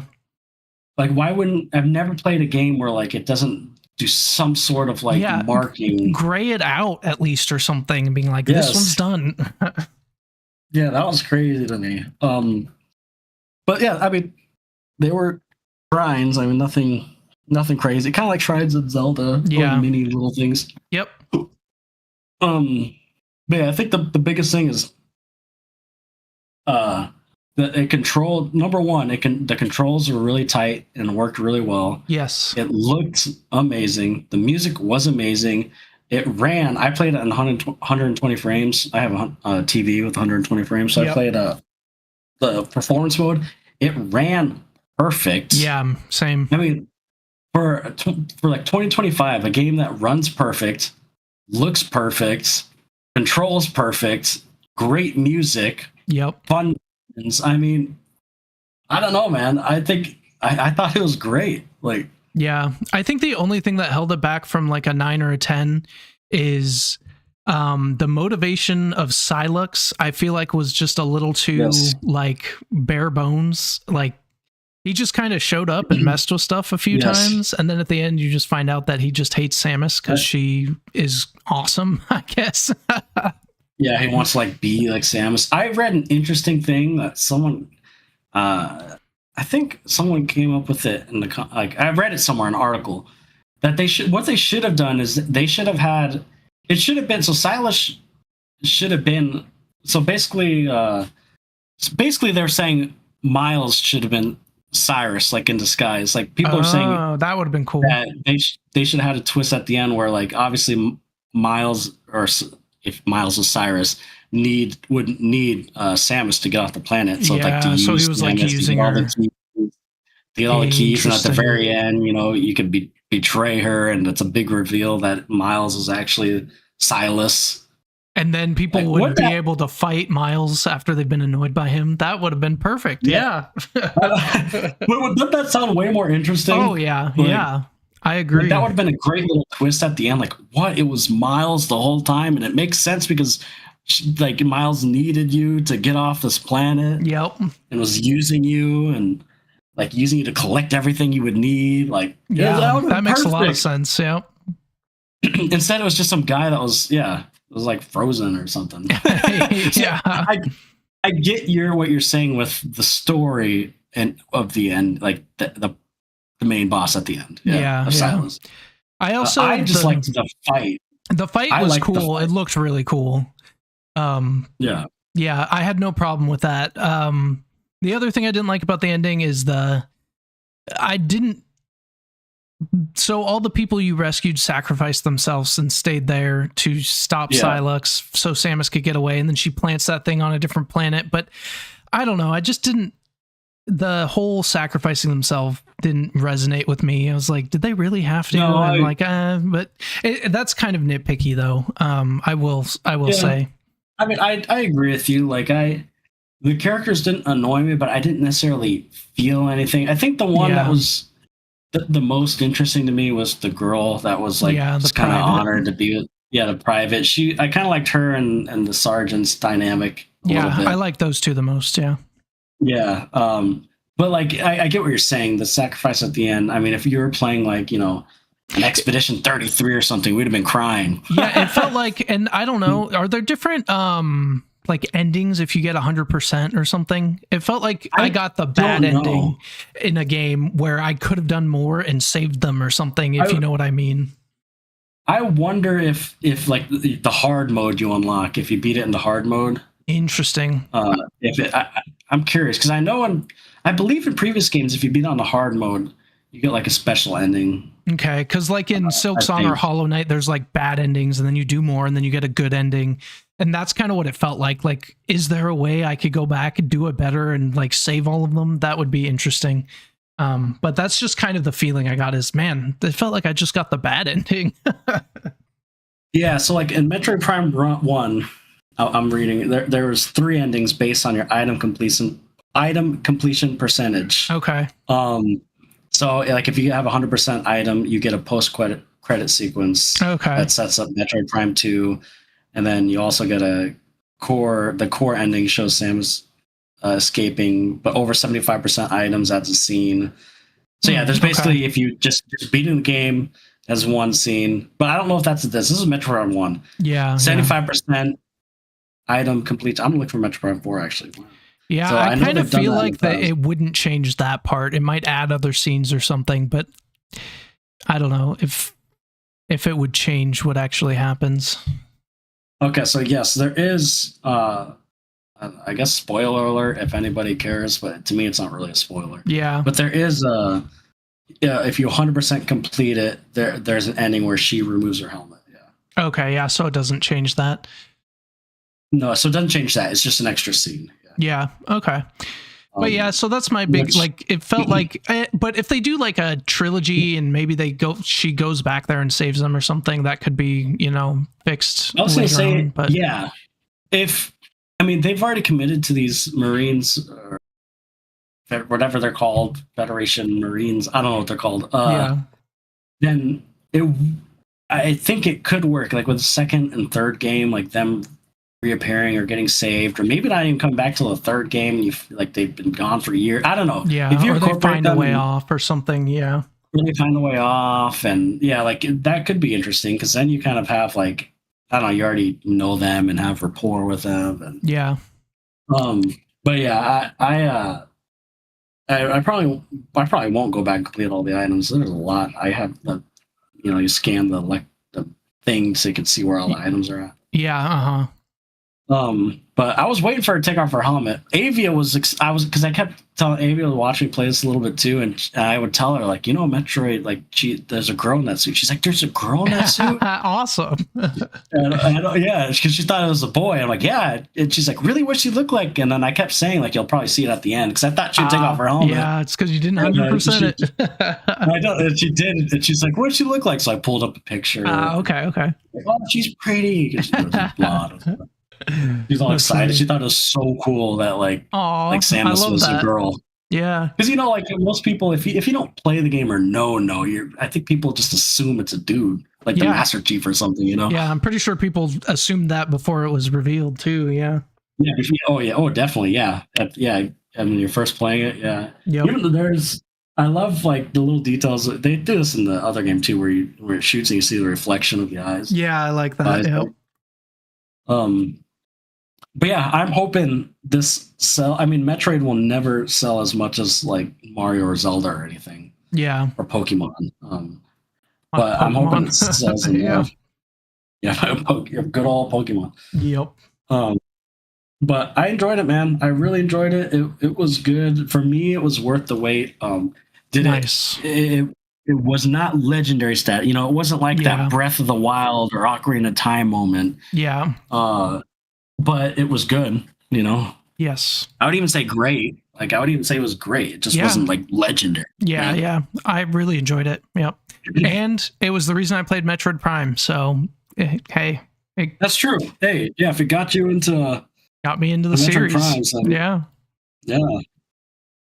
I'm trying to look to see if they've seen how many sales it's gotten so far.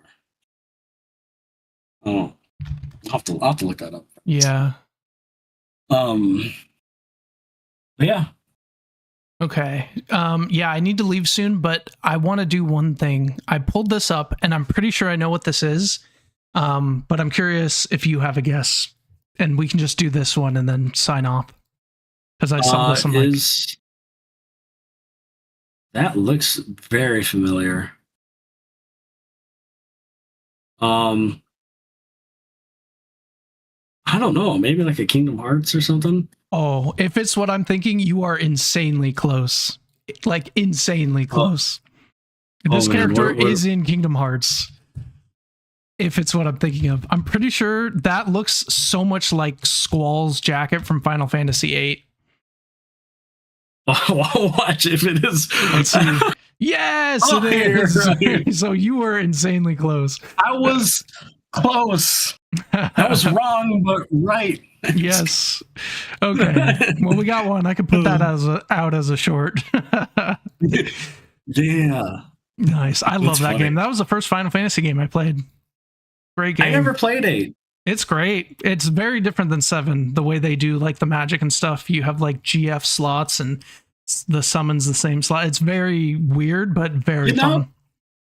Now I think about it, I've only played Resident Evil, Final Fantasy 7 and 16. Oh wow! I think, right? Have we played any other? Did you play? I played 15. I don't know if you ever played any 15. I might have played 15, but I remember everyone complaining about 16, and I really liked Final Fantasy 16. I thought 16, like the story and the cutscenes and stuff, were amazing. Yeah. I didn't play it that too much though. So yeah. I just remember the first few hours. I mean, it felt like Game of Thrones. Yeah. But anywho, okay. One other thing before I let you go. You'll be happy. I started playing Tears of the Kingdom again. Oh, nice. Yes, finish that. Yes. I finally, I got the Switch 2 update and stuff. Nice. So I'm finally.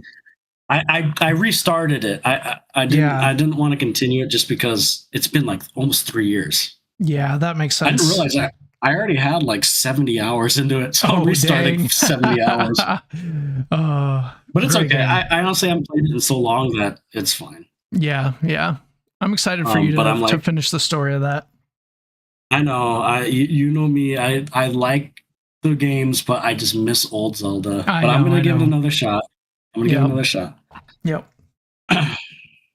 All right. Well, my wife is complaining at me that I'm not done yet, so I better go. So thanks everyone for joining, and we will talk again next